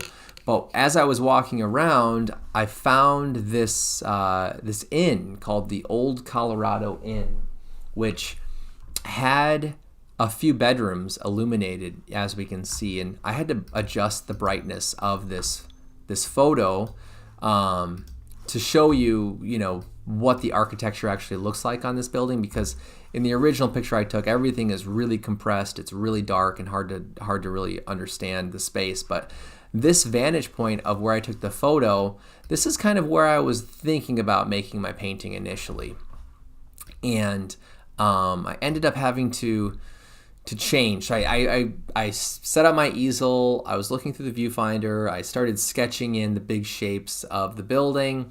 And then, I kind of thought, this isn't that interesting. The proportions of the view, the amount of space that I had in the painting for the sky, to the building, to the street, everything just felt a little too slow. Like I was used to these like really dramatic perspectives now at this point by Tuesday night, that I wanted something that was going to have a bit more drama in the painting. So I decided to move everything over behind this car and look down this way towards the sidewalk and towards the end of the street. So that's what I did. And you can kind of see the glare on these nocturne paintings is pretty gnarly. So it's really challenging to get a sense of the painting, but this was the angle that I chose. So I took this photo at the end of the session, which was probably about 10 o'clock at night, because I started painting on this part of the street probably at about 8 o'clock, if I'm remembering correctly. So I had my piano light here, and I had my light settings, I think, a little too maybe a little too bright, actually. So everything that I painted this first session came out really, really dark when I looked at the painting the next day in natural light. So I knew that I was going to have to rework this painting in a second session. But again, what I love about the view is that there's these kind of lime chartreuse green colored windows. I love the angle of the telephone pole. I like the illuminated spots of the sidewalk and the street, and just some of the mysterious shadow areas where things are grouped together from this vantage point. Like a lot of the trees are sort of just blocking out big portions of the view. So I tried to incorporate that in my composition by grouping some of the foliage into solid, washes of a bluish green color. Up at about 10 o'clock, drove down to where my host's house is, and just tried to turn in as early as possible on Tuesday night. I knew, like I've been saying, I knew that the next day on Wednesday was going to be kind of crappy weather, so I just wasn't sure what I was going to be able to accomplish on Wednesday. So I felt fine to stay up kind of late and put some extra hours in Tuesday night, because by that point I had started my 2 17 by 17 inch paintings and my 2 8 by 10 inch paintings, and then 1 11 by 14 inch painting. So I was moving along pretty, at a pretty good pace, I felt like, by Wednesday morning. I didn't feel rushed. I didn't feel like I was behind. I didn't feel like I was moving too quickly. I felt like my pacing was really, really healthy by Wednesday morning. And so what I decided to do was wake up and go to the art center on Wednesday and drop off, 2 of my paintings, or actually 3 paintings. So I dropped off the 17 by 17 inch painting of the red overhang, and then my 2 8 by 10s, the driveway sunset painting, and then the painting of the hedge at the mall. Because Wednesday evening or late afternoon, we were scheduled to go to the gallery to do kind of like an artist meet and greet with some of the collectors, with the other artists, with people from the public, and we had to have work to show for that. And one of the things I underestimated about the Lighthouse event is that, they had invited us to bring some paintings with that were studio paintings or plein air paintings from other events, or, just from our own time, to exhibit in the gallery and sell during the first portion of the week, and they called those preview paintings. Now, because I was flying and I was avoiding shipping costs, I just foregoed bringing any paintings with me. And if we kind of go back a few days, when I realized that my frames were cracked and I was doing the stamping, during all of that, I was also watching a lot of the other artists, pretty much every other artist in the show, carrying in stacks of paintings that they were going to exhibit in the gallery. And that was the moment that I realized I might have screwed up, and I might have read the invitation a little bit incorrectly. I was starting to feel kind of nervous and guilty that I didn't have any paintings to show, and I wanted to make sure I at least had 2 or 3 paintings on my part of the wall for Wednesday night. So I went there Wednesday morning, brought them 3 paintings before it started to kind of rain. And while I was there, I had noticed this very big overhang right off of the strip mall where the gallery is located. So it's hard to tell from this angle, but back along the horizon here is a long strip mall that continues all the way to the edge of the parking lot. And right in about this area is where the Lighthouse Art Center is. So I had parked my car, carried in those paintings, and then I decided, maybe I'll just sit under that overhang and paint this car, this old Plymouth Super Deluxe car. And I'm not a big car buff type of person, but, I've painted cars in plein air a couple times in the past, and they've been some of my favorite paintings. So when I saw this parked, beautiful, historic car, I was like, you know what? Sure, let's see if maybe there's something I can work with here that's going to be really fun to spend the day painting, since I was like, it's going to be raining, it's going to be overcast. I don't want to drive around and find a spot that maybe isn't covered or where the light is going to continue to change. So I committed pretty quickly. I said, I'm just going to check out the car. And so I brought my sketchbook and my viewfinder. I had this last 12 by 14 inch panel that I hadn't started yet, so I knew that was going to be my ratio. And I originally was going to maybe paint the car from kind of the profile from the side. I was considering maybe painting the back of the car or the front of the car. And then I was like kind of standing next to it on the side, and I could see my reflection in the window.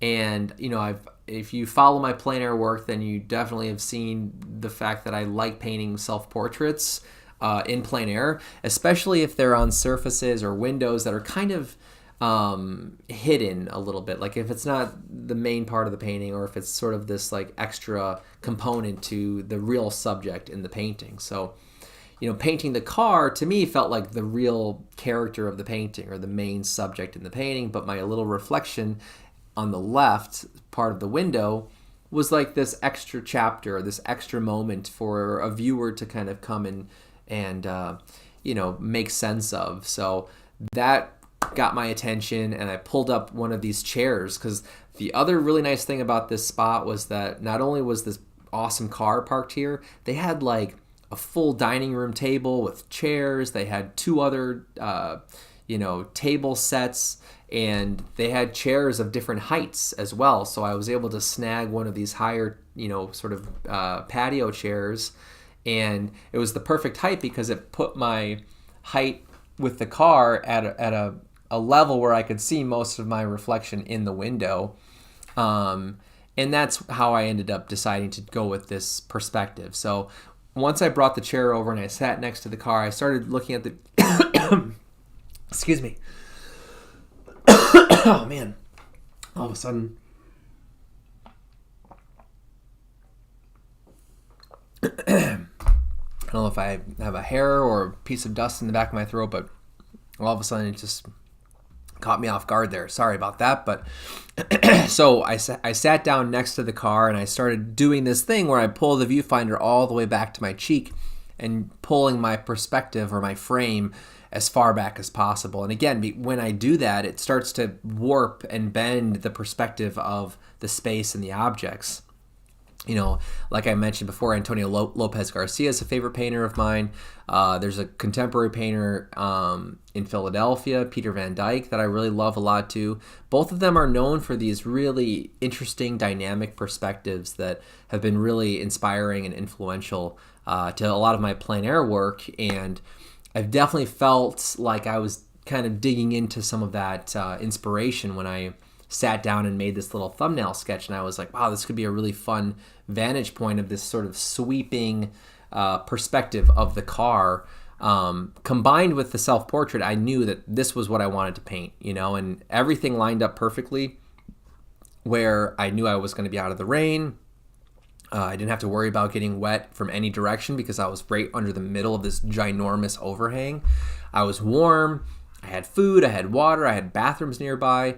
All of my boxes were checked, and on top of that, I had this really interesting view to work with. So once I made my thumbnail, then it was just a matter of starting the painting and trying to compose the painting in a way that made sense. And to me, that was a really important part of this particular painting, was trying to get the math fairly accurate in terms of the perspective and the proportions. So when you look at the final painting compared to my initial thumbnail, it's a little bit different. Like this half of the panel is pretty much the same, but the way that the car curves down to a point in the foreground, along the horizon there on the right side, that's something I had to spend a lot of time correcting and just reworking as I was painting. So the thumbnail took me about 15 minutes or so to sketch up. It took me a little while.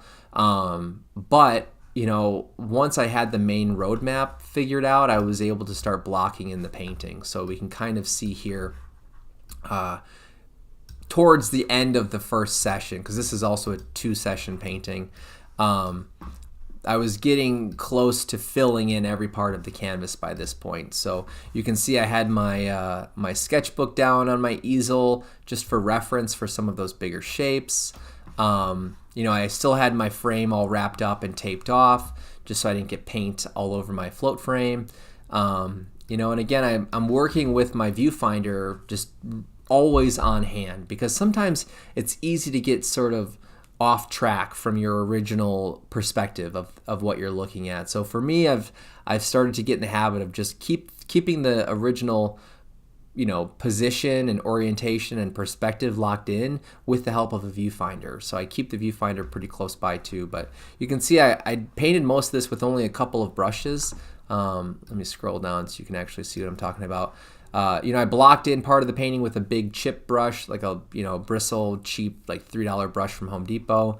And then I have a couple of other hog bristle flat brushes and then a synthetic flat brush. So a lot of this painting is fairly sharp. A lot of my paintings from this whole week are fairly graphic and sharp, and that's partially because I'm using a lot of flat brushes that are both bristle brushes and then synthetic brushes. So that was a really fun aspect to making the work from this week, is that the language of shape and mark making had this kind of consistent graphic sharpness that was, to me, really satisfying to work with, kind of as like a visual language. So I worked on that until probably about, maybe 4 o'clock or so, 3 or 4 o'clock. And then I can't remember what I did in the afternoon on Wednesday. But I didn't really paint anything on Wednesday.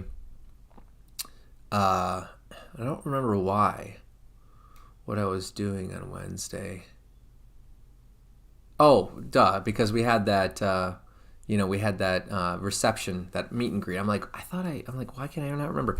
Yeah, so I basically stayed there until, I think it was like about 3 o'clock, because we had to be at the gallery by 4:30. So I left my spot where I was painting it just right after 3, about 3:15, drove back to Jupiter, took a shower, changed, came back to the art gallery, and then, hung out at the reception, got to meet some nice people, got a little bit of feedback on my 3 paintings that I had.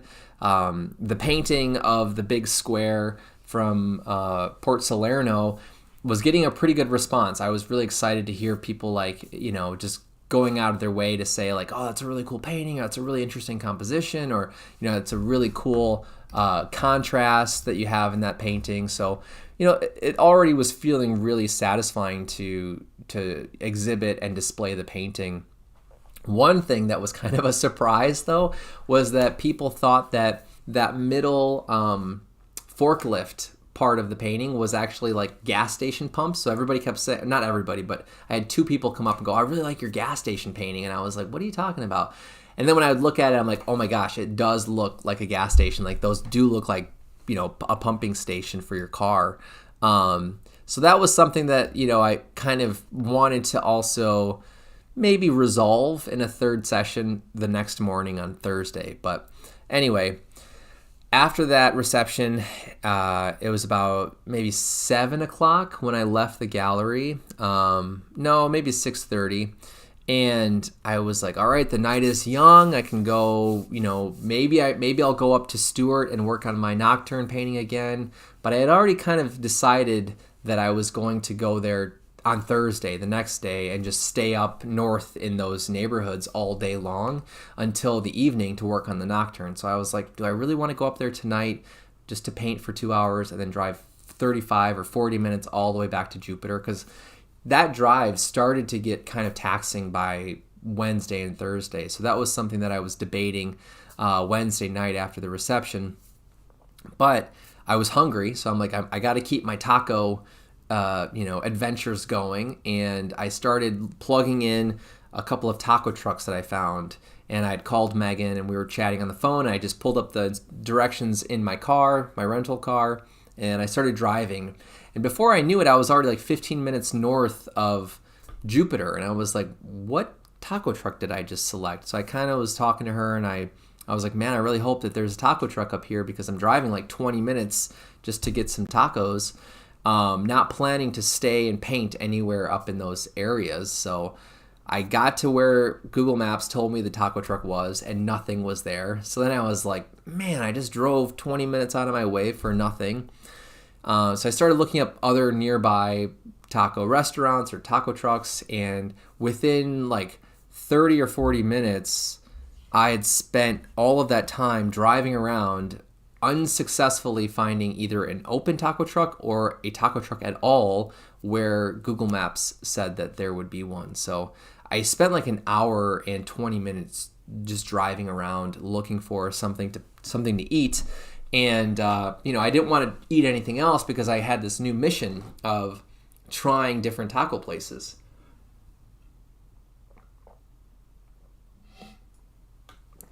Excuse me.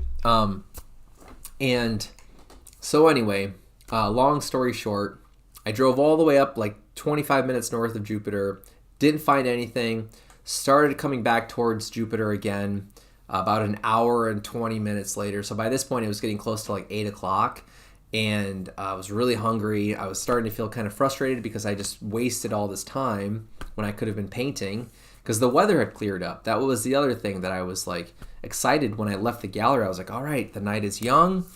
The weather is totally clear for the next like 4 or 5 hours. I can go and paint and I can get some really good food. And lo and behold, that's not the way that the night turned out. But fortunately, on my way back to Jupiter, I did see this little like Mexican supermarket / taqueria shop. So I went in there and got some tacos and a Mexican soda, a Jarritos Mandarin Mexican soda. So it ended up being totally fine, and I got to try a new place, and it was delicious. And then I was very happy again. But anyway, so now it's about 8:30, 8:45. I'm back in the Jupiter area, and I had talked to one of the other artists at the reception about a nocturne painting, and he had mentioned, this is another Wisconsin painter, Stephen Wysocki, really great guy, really awesome artist. He had mentioned that another artist in the show was talking about painting a nocturne at the Harborside place, the mall where we had our paint out.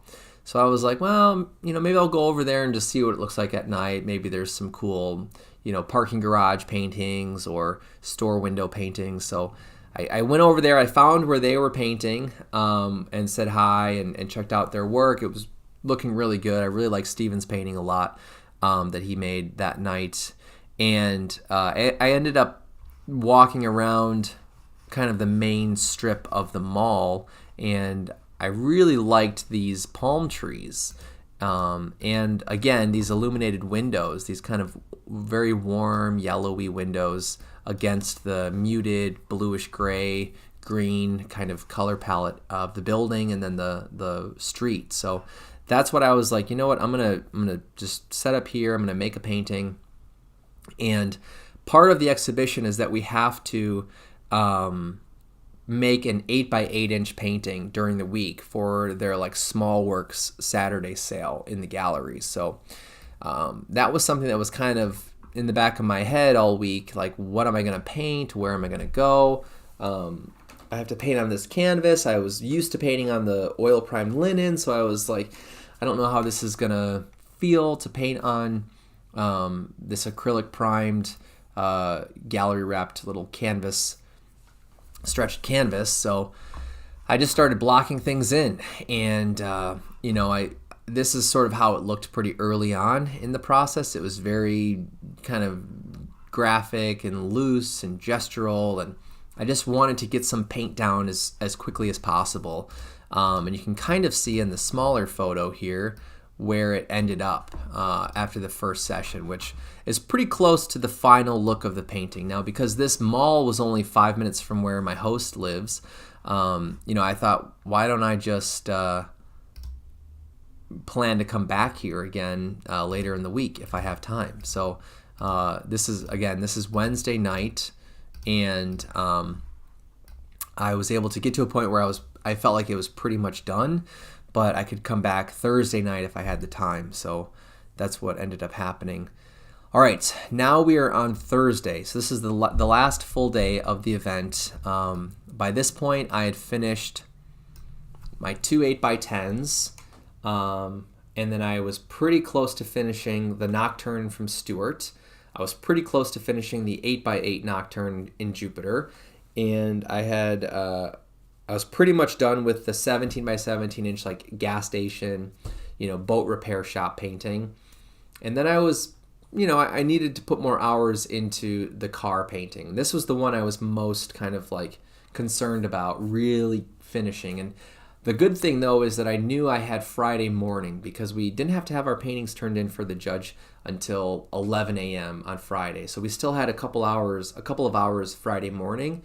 And because this is right by the gallery, I thought, if I don't finish this on Thursday, I can always come back tomorrow and just wrap it up and then drop it off really quickly in the gallery. So I kind of knew, I was like, well, if I only work for like 2 hours on this painting and I don't get it where I need it to end up, I can always come back. But the good news is that, by the end of this session on Thursday morning, I was really happy with how this painting turned out, and I spent most of the time really fine-tuning a lot of the shapes and the color relationships. So again, just like the Port Salerno painting, the auto garage kind of painting, after the first layer or the first pass, I felt like the painting had really good bones. It had a very good foundation. A lot of the shapes were there, the proportions were there, a lot of the underlying color relationships were starting to be resolved. And by the second session, I could come in and just start to fine-tune everything and really observe and try to color match and value match what was there. While also, interpreting the space and subjectively deciding what the characteristics of the shapes and the marks and the edges were going to be. So that's kind of the process I took through a lot of the paintings on this trip. And this is how the painting turned out. So I have a nice big, image of the painting that I'll show here. And I'll zoom in here in a second just to show you around the details. But I ended up titling the painting Backseat Driver, just kind of thought that was funny. It also helps clue people into what this area of the painting is supposed to be if you couldn't figure it out on your own. And I think there's also something very dramatic and kind of controversial about this idea of being a backseat driver. So I thought it was kind of a fun talking point as a title. And a lot of the painting has some fairly opaque paint handling. You can kind of see in the details here that there's not a lot of transparency being applied in the painting. Most of it is fairly graphic again and opaque. I'm hoping you can see some of the textures of areas in the painting as well. You can see this reddish burnt sienna color as it's one of the thicker areas of paint. Otherwise, most of it is sort of a fairly thin paint application, but still very opaque, right? Like it's not really a glaze or transparent. Thank you, Jane. I see your comment. I appreciate that. I'm glad you like it. This was a fun painting to make. I really, like I said, when I found the view and I sat down and I made the thumbnail, I was pretty excited just right off the bat to try to make this painting, and the result is pretty close to what I was hoping for. There's moments in here where I'm like, again, if I had another session, maybe I would change a couple things in this like kaleidoscope area of the parking lot and some of the foliage and the telephone poles, and just decide some of those value relationships if this is how I want them to remain. But to be honest, I'm glad that after the second session I just sort of kept things where they were, and one of the things I really like about this painting is that the description of representation really shifts from the left side to the right side. So I like that the shapes are kind of looser and more gestural and just simplified in this section of the painting. There's really not that much variety in terms of the sizes of the shapes or the variety of the hues and the colors. Everything is pretty subdued on this portion of the painting, but as you move towards the left, it gets a lot more diverse in the colors, diverse in the values, diverse in the size and the orientation of some of the marks and the shapes. And I really had a fun time trying to convey the reflective surface quality of the car as well. Just trying to portray what happens to a view behind old glass, like the windshield or the door window here. And how some of the contrasts get compressed. I like how there's this sort of foggy quality to the colors. So all in all, it was a lot of fun to study just the light in this part of the vehicle as well. And this became one of the two competition pieces that I selected. So every artist has to select two of their paintings to be eligible for the awards, which is one of the hardest decisions to make, especially if you're really excited about multiple paintings. But this was a painting that, to me, even though it was one of my middle-sized canvases, it was one that felt challenging and rewarding and satisfying because it was new for me, and I was trying some new ideas. I was trying some new, compositional techniques. I was playing with perspective. I was playing with the self-portrait as a motif. And, I liked the just overall composition. It felt very dramatic and dynamic. I like these really strong diagonals that are in the composition. I like the big shape relationships in the composition, and just the way that the color and the value decisions are kind of sensitively handled, I would say. So all in all, it was one of my favorite paintings, and that's why I selected it as one of the two competition pieces. This painting did not sell, so it's available if anyone's interested, if you're watching this. All right, so then after I finished the car painting, I started to drive up to Port Salerno. So I made the 35-minute drive from Jupiter and to Cuesta, and I headed up to Port Salerno. And Thursday was kind of a weird day for weather. Earlier in the week, it was showing that Thursday was going to be pretty clear, pretty sunny, a lot like Tuesday and Monday.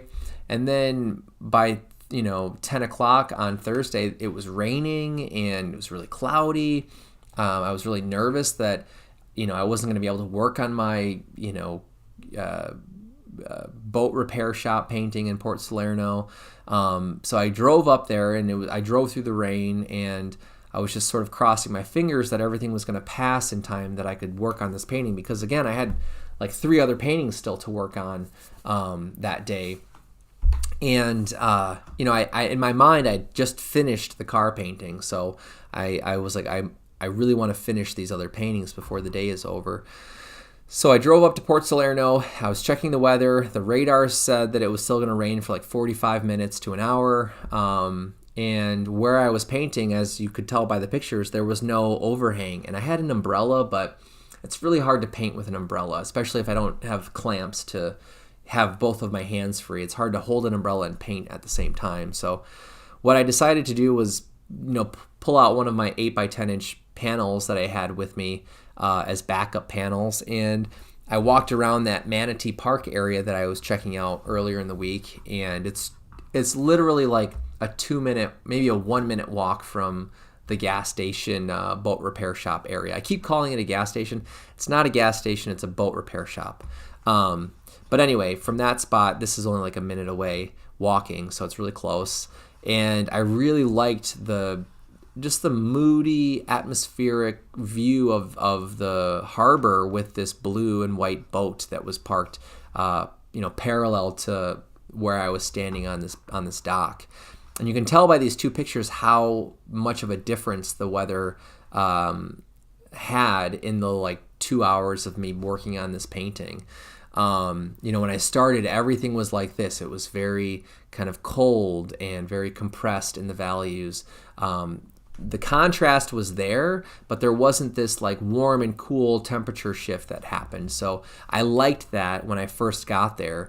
And, I snapped this picture just in case I wasn't going to paint anything. I was like, this would be kind of a cool thing to paint maybe back home at the studio. But as I was checking the weather, I'm like, it's not going to stop raining for a while.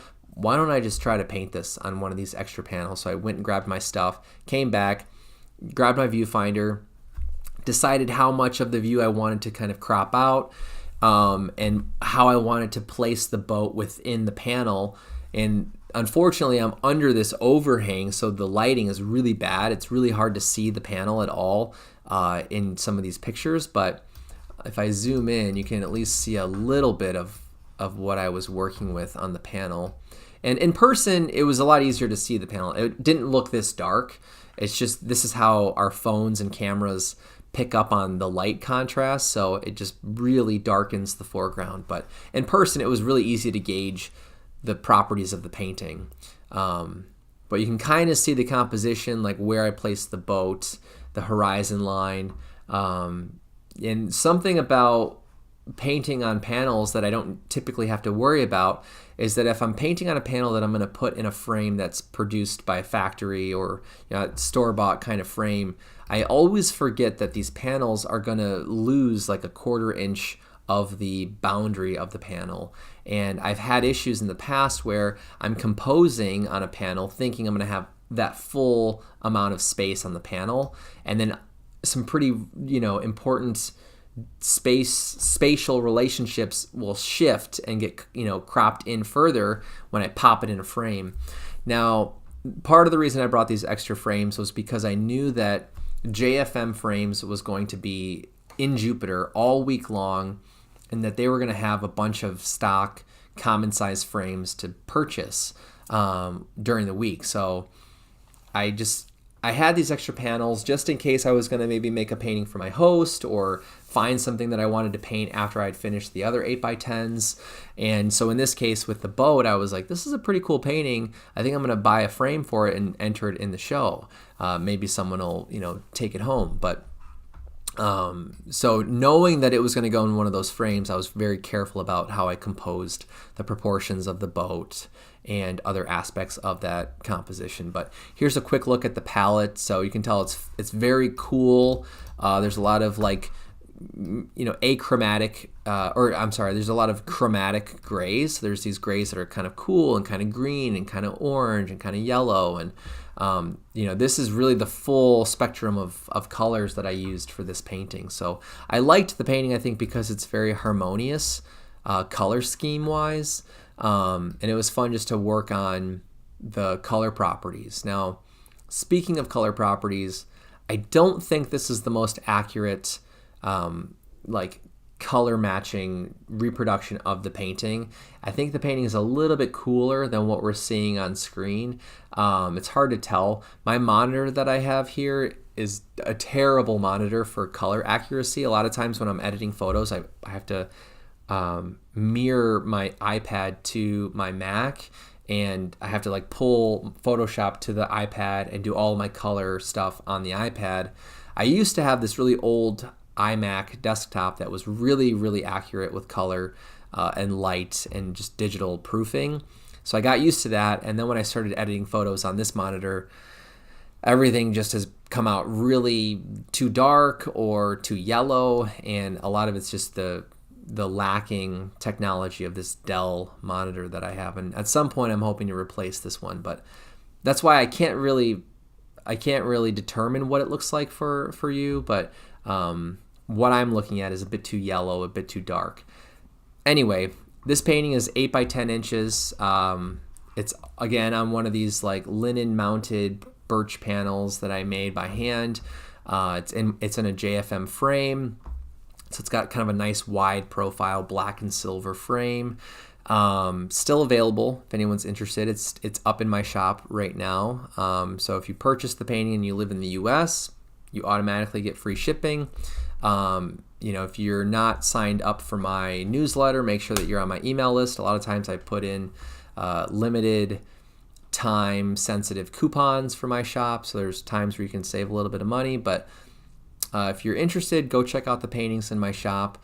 This one, like I've been saying, was a lot of fun to make because it was a single session painting.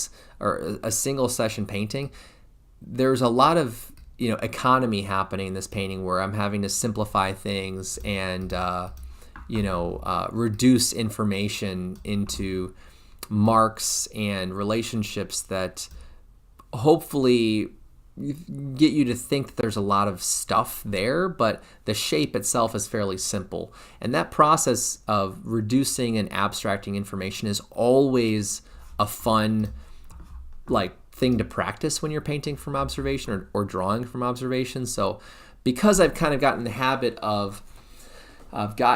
habit of returning for multiple sessions in my larger paintings, sometimes they lose that freshness that you get in a single session painting. So, for me, it was a lot of fun to also have this time to experiment with some of those types of marks and paint handling. But this is how it turned out. I think my favorite thing about this painting is the sky and the like kind of buttery textural application of the paint, where the kind of ochre yellow muted white color is just being dragged across with kind of a dry brush across the surface of the linen. And I really love the noise that happens when I was doing that on some of these panels last week. And also just the simplification and the abstraction of things like the tree line and some of the small bits of information that you have to just sort of put together in your own mind. I really like some of those moments as well. And I called this painting Rain at Manatee Park. So it's a pretty straightforward title. I was really in that area to work on and finish my Port Salerno boat repair shop painting, this one in the middle. This is a picture I took during Wednesday's little, meet and greet artist reception. It was really nice and very helpful to see the paintings in the gallery setting under the gallery lighting, because I could see, oh man, this value is too dark, or this isn't chromatic enough, or this edge isn't really working the way I wanted to. So that also motivated me to go to the gallery Thursday morning, pick up this painting, bring it with me back out into the field. So this is a picture from Thursday of me working and fine-tuning the painting for a third time.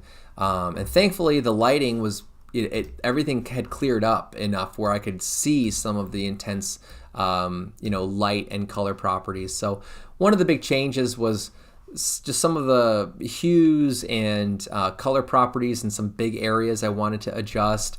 There were some areas that needed to be a little bit more saturated, some areas that needed to be a little bit more muted. I really wanted to try to get more of the details and texture of the surface of this red paneling on the overhang. So all of these little white drips of imperfections of the red. I really enjoyed some of the like grittiness of that part of the painting. So here is the finished painting. Again, this might be a little bit too warm compared to how it looks in person. I might have to change some of this stuff at some point, but let me zoom out a little bit more.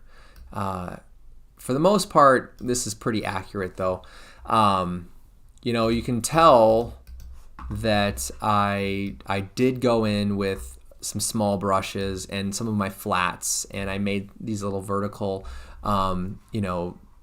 moments that were there in the paneling of the building. I really liked popping in some of these smaller shapes, which I think for me that was a theme throughout the week, was thinking about shape proportions and relationships of shapes. So thinking about the scale of one shape compared to the scale of something else, and that level of difference could create some really interesting passages in my paintings, in the sections of a painting and at the whole of the painting, right? So my focus again is going from big to small and small to big and just sort of back and forth. But like in this part of the painting, all of these little tiny shapes and little tiny marks, to me, it just made this part of the painting so much more interesting and satisfying to look at, especially with the way that the paint was being applied by this third layer, this third session.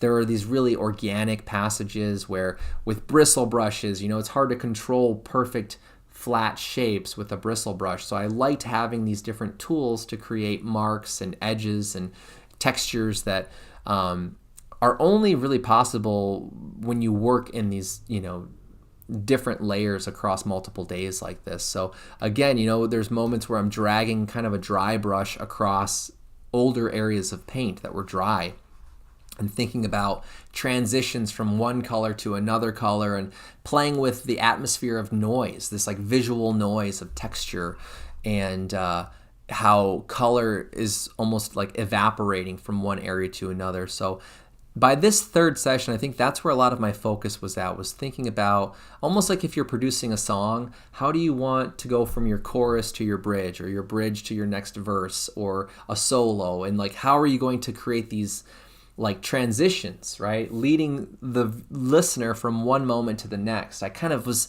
in that headspace when I was painting by the third day, and really trying to be sensitive to those characteristics of the surface and of the paint itself, right? Where were there areas where the paint was really bold and opaque and very like immediate and loud, right? So for me, it was in like this area. This is where I really wanted it to kind of punch, have this like really dramatic, immediate impact visually. But then there were areas where I wanted things to kind of almost start to feel like they were kind of blurring and blending together, and their edge was sort of lost and found, right? So it was really, really fun to be at that stage of a painting outdoors in plein air, and to have resolved so many of the problems so that I could then think about the poetics of the surface and the poetics of the physicality of the paint, and how if an area was really rough and textural,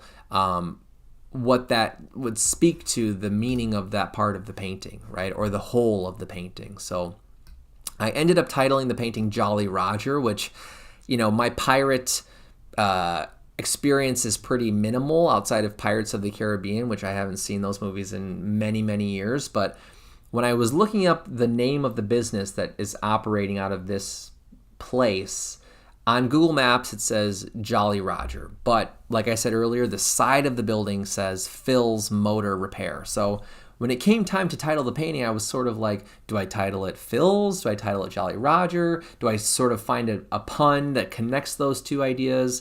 And I was bouncing around with 3 or 4 different titles for most of Thursday and Thursday nights, but I eventually decided I'm just going to keep it simple. I'm just going to call it Jolly Roger. And I had to look up the meaning of Jolly Roger, which basically it's the skull and crossbones flags that ships would raise as a warning sign that pirates were coming, or that pirate ships were on the horizon, right? So I kind of liked that idea of warning, and that was something I was toying with for a title for a while. It was like keeping an eye out with the Jolly Roger. The way that the van is positioned through the channel of space here, it kind of felt almost like the enemy's approaching, and we're sort of keeping watch through this little tunnel of space. But I eventually decided to simplify it and just call it Jolly Roger. But this painting is also still available for purchase, but I don't have it in my shop currently because I want to hang on to it for a little while and maybe apply it to some juried shows, maybe exhibit it in a group show or something. It's a painting that I'm very happy with, and I'm honestly kind of excited to just live with it for a little while and not rush to sell it or find its home. So that being said, if you're really, truly, seriously interested in maybe collecting this painting and you're watching this live stream or you're watching the recording, feel free to reach out to me and we can talk. And, price-wise, I haven't said this before, but in my shop, a lot of my paintings are listed as like a one-time purchase or as monthly payment plan options, almost like a subscription, like a limited subscription where you could sign up for a 2-month payment plan or a 3-month payment plan. And once you've completed your payments, then I ship you the painting and it's yours. But, so if that interests you for any of my paintings and you have questions about that, feel free to reach out. I've sold probably like 5 or 6 paintings that way through my shop, and it always works out really well. The collector is always very happy. It's, sometimes it's just more feasible. Sometimes it fits people's budgets a little bit better. It allows a big purchase of an original painting, especially a large painting, not to feel so daunting. And it just opens up some different, opportunities for collectors. So I just wanted to mention that since I forgot. Here's another very unedited image, a nice kind of detail shot that I took once I had the paintings back home yesterday, and I was photographing all of the paintings I still have. This was a nice sort of middle detail shot of one of the focal points in the painting. I just wanted to give you a close-up again on the texture, on the surface quality, thinking about edges, where edges start to become more disintegrated versus sharp, really thinking about what that does to the painting and how that draws the eye, or how it kind of quiets, for lack of a better word, an interaction between two shapes, right? When something is sort of spilling into something else, that contrast doesn't feel quite as dramatic, whereas an area that's divided by a very clean line tends to have this really dramatic punch. So this is a painting that maybe I'll use when I teach workshops too, just to talk about edge quality and really being intentional about passages and transitions between your shapes. So anyway, I finished that painting. I was really happy with the final couple of touches. I'm really glad that I popped in some of those details, because it gave the painting a few focal points when I continued to work on the details of this area up in the right corner. I liked that it gave us another area to move and look at and really, soak up the details and the variety with. We're almost at 2.5 hours. I'm hoping I can wrap it up in 2.5 hours here. So, or end the stream at a nice clean 2.5 hours. I'm gonna try to finish up here pretty quickly. After that painting, I was in Port Salerno. Stuart was only about 15 minutes away, so I packed things up, drove straight to Stuart. On my way into Stuart, there was a taco truck, so I was like, you know what? Let's grab another set of tacos. Let's try another spot. I want to say this was the fourth taco spot that I tried. I only took pictures of 3 of those places, but this was the 4th one that I tried, and this was one of the best ones. I think obviously you can see they double wrapped the tortillas. Extra points for that.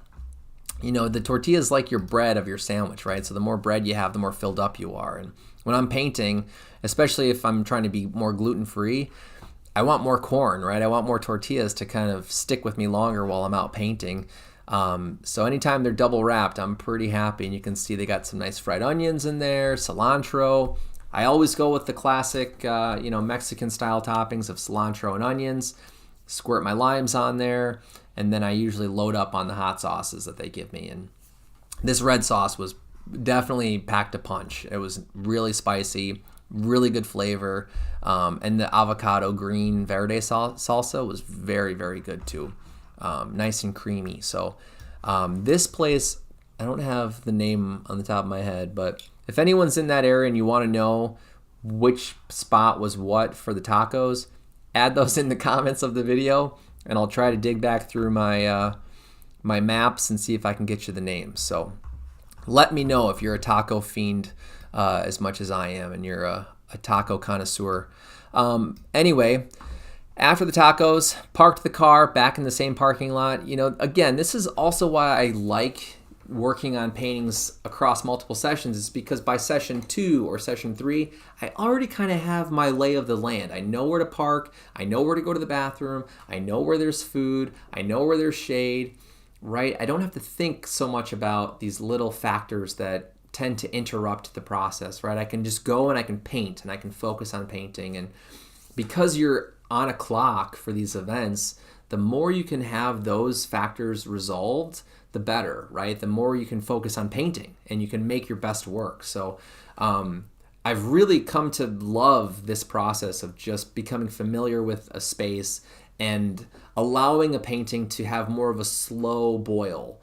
And honestly, I think that also gives me more time to really decide what direction I want the painting to go in. It allows me to take the painting home, to kind of critique it, to analyze it, to review what's working and what's not working in the painting. So when I came back to this view, as we saw in the last slide of this painting, the lighting was pretty much all like cast shadow, right? You couldn't see any of those sunlit shapes in the photo that I had of that part of the painting. So when I came back on Thursday in the afternoon, the light was perfect. It was super, super warm, really, really bright. I was able to get there again right at about 3 o'clock, but I didn't spend an hour walking around. I could go right to this location, set up my easel, start painting, really start attacking those sunlit areas of the painting that I didn't get to last time. So that's what I focused on initially, was trying to match some of the color and value properties inside of the sunlit part of the road, the driveway, the building, the sky, the distant, street views, parts of the restaurants at the end of the street.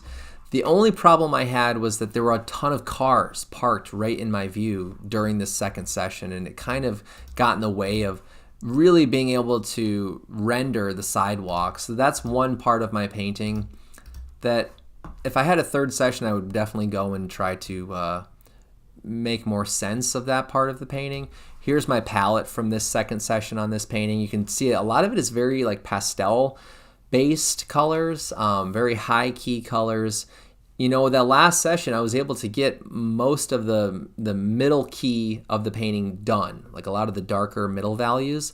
I was really missing the brighter values of where the sun was hitting the architecture and the street. So like I said, that's what I started with right away, just in case clouds came or just in case the sun set really quickly. I wanted to try to get those things resolved as soon as possible. So this is what I mixed up first, were these like buttery yellow, kind of creamy orange colors here, even some of the kind of bluish greens, and then everything else sort of was mixed throughout the rest of the process there. Before I forget, why don't I run through my colors on my palette for anyone who's a painter that wants to know what I was using. So this is one of my mediums, which I barely used. I just squirted some out before I flew out. This is a Velasquez linseed oil-based medium. It's kind of an impasto medium. To the left of that, it's hard to see. There's a little pile of oleo gel by Natural Pigments. Both of those mediums are from Natural Pigments, or Rublev is the company that makes it. Natural Pigments is the website where you can buy the mediums. Then I have titanium white, cadmium green. That's all I had all week. So I was really nervous to overuse that color because I only have a big tube of that and it's too heavy to fly with. Cadmium yellow light, cadmium yellow medium, cadmium yellow deep. So I don't typically have all three of those yellows. Usually I just have the light and the medium. But I had a nice sized tube of the deep and I'm used to using the medium. So I squirted some of the medium, but I brought the tube of the deep. And, I had all three all week. Yellow ochre, cadmium orange, cadmium red light. You could also use vermilion, but I use cad red light. This is burnt sienna. I had alizarin permanent. That's my cool red. I used a lot of alizarin the first couple days. You can really see it in my paintings. It's something I kind of wish I wouldn't have done as much because I don't love that color if it's too dominating, but, it's easy to be critical of our own work. Raw umber is after that. It's dark, so it's hard to see it. And then these are all just random grays, like chromatic grays that I mix up. At the end of a session, I'll take my palette knife and I'll mix big sections of, like I would have mixed all of this together to create one middle mixture. And then I would take this and scrape it somewhere over here, whatever's closest to those properties. So it's not really a system. It's just kind of as I go, I try to save the paint. But what I like about doing this is that it gives me these really unique chromatic grays that I can dip into for other paintings. And they're a lot less chromatic and saturated or intense.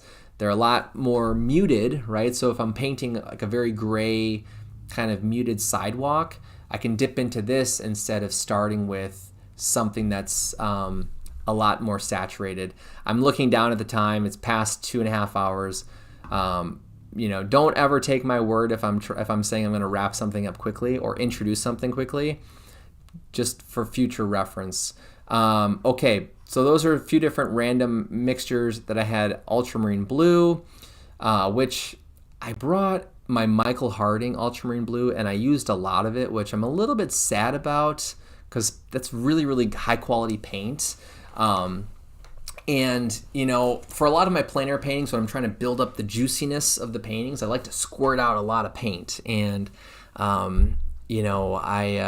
luckily it's not the most expensive pigment that is offered through Michael Harding, but it's it's a really nice high quality blue. I really like his paint a lot. So I'm not complaining about the quality. I'm just sort of like, man, I wish I had a few other options. Because sometimes I just want like beefiness to the painting. Like I want more of an impasto. I want more texture. I want more body in the paint.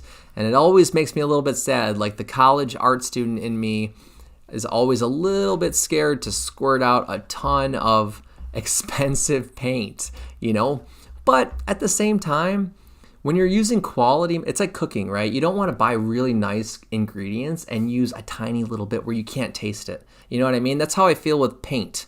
You got to use it, When you buy nice stuff, ruin it, use it up, It's not meant to just sit and collect dust on your shelf. Like it's meant to be used. You're supposed to, see what it's like, see what it feels like. So as I'm saying all this stuff, I'm trying to also remind myself that that's why I bought the paint, was to use it, right? So now I just have to go and buy more.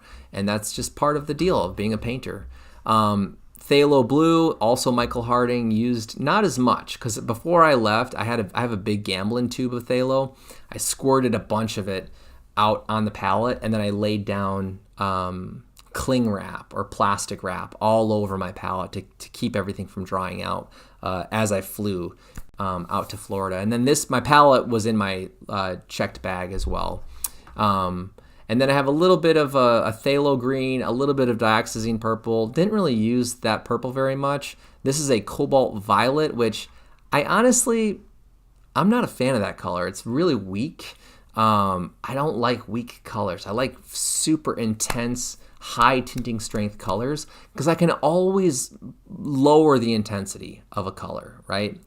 When you squirt out a pigment, that pigment, before it's mixed with even white or any other color, that's as strong and chromatic as it's ever going to be.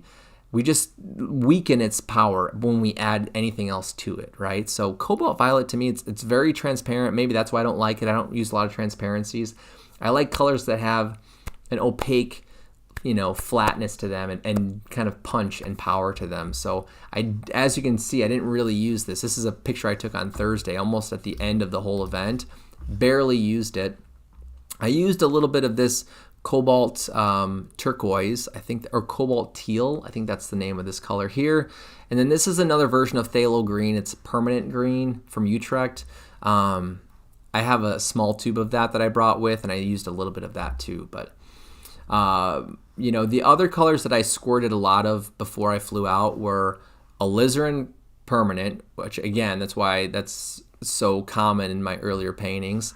Titanium white, cadmium yellow medium, and then it was the ultramarine blue. I think those were my three kind of big colors, and maybe raw umber. I think I squirted out some raw umber.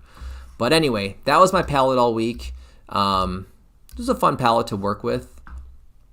This is how this painting ended up. So I ended up titling it On Seminole, Looking Towards St. Lucie.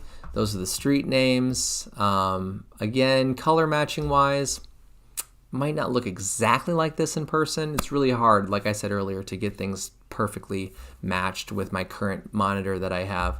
But what I will talk about quickly here are, again, just the paint handling, the edges, the shapes, the proportions, the directional, lines, and how the eye is being pushed and led down the street. Those were the things that really captured my attention and really inspired me when I was working on this painting. I really like the shape and the graphic quality of the light on the street. It was really fun to go in and push some of the color relationships in some areas. Like it was really fun when I started to notice how warm the bouncing light off the road was on parts of this hotel in this building at the end of the block. These really orange, warm, reflected lights were really fun to pop in towards the end. For a long time, the sky was really blue and very cool. But then partway through the process on the last session here, the second session, I decided to warm everything up along the horizon and way off in the focal point. So everything was painted over, and I added a lot more yellow to everything, which I don't know if I'm really in love with how that turned out. I think it works for the painting, but if I was to do this again, I probably wouldn't use quite as much just pure yellow to do that. Maybe I would mix it with some orange or a little bit of red and just make it a little bit more towards the orange-red hue area. And then there were some other things I really liked in the second session that happened, like some of the small marks in the foreground. Oops, sorry about that. Some of the small marks here in the foreground of the sidewalk, putting in the fire hydrant, this white strip in the street, and then even like the palm tree shapes up here in the upper right. Like that was a lot of fun to try to mimic some of the lines and the shapes from some of the foliage and the trees. But yeah, again, it was a struggle the second session because of all those cars that were there. But otherwise, it was a really fun painting to make. I learned a lot. I'm glad I chose this scene. It's something that I wish I had access to more often, because these types of like alleyway, back road scenes that are full of character and just kind of grime and grit are a lot of fun to work with. This is also available, 17 by 17 inches. Everything's handmade here. I promise the frames, even though they were damaged, they're definitely going to hold up over time. That plastic wood filler is very strong. I'm really impressed with how it hardened and filled in all those gaps. But take a look if you're interested. It's in my shop. And then after I finished that painting, I still had that nocturne to finish up, right? So I had some time before the sunset. I went out. I did a quick little sunset painting for my host, Christine. She was an amazing host, really generous, really fun to talk to and get to know. Also an artist. She let me borrow her little terps jar and her Gamsol. Just really all around felt fortunate that I was paired with her for the week. The one thing that was really cool about this painting that I made was that I used my color chart book. So what I did is when I got to this spot and I saw the pink and the blue and the violets, I immediately pulled out my color chart book and I started looking at the sky and tried to match certain swatches to what I could see in the sky, and immediately started mixing up 3 or 4 piles of colors based on my color chart book, and tried my best to just stay within those 3 colors to make this entire study and this entire 8 by 10 inch painting. And I worked really quickly, because the clouds were moving, the light was changing, everything kind of became very dull very quickly. So here's how the painting turned out. Also titled Stuart Sunset. Kind of forgot that I titled the other one Stuart Sunset, but this is in her collection now. It was really fun to make this painting. And then I went back to the nocturne. So this is getting to the end of the presentation. Because I had seen this painting in natural light, it was really easy to figure out what needed to change.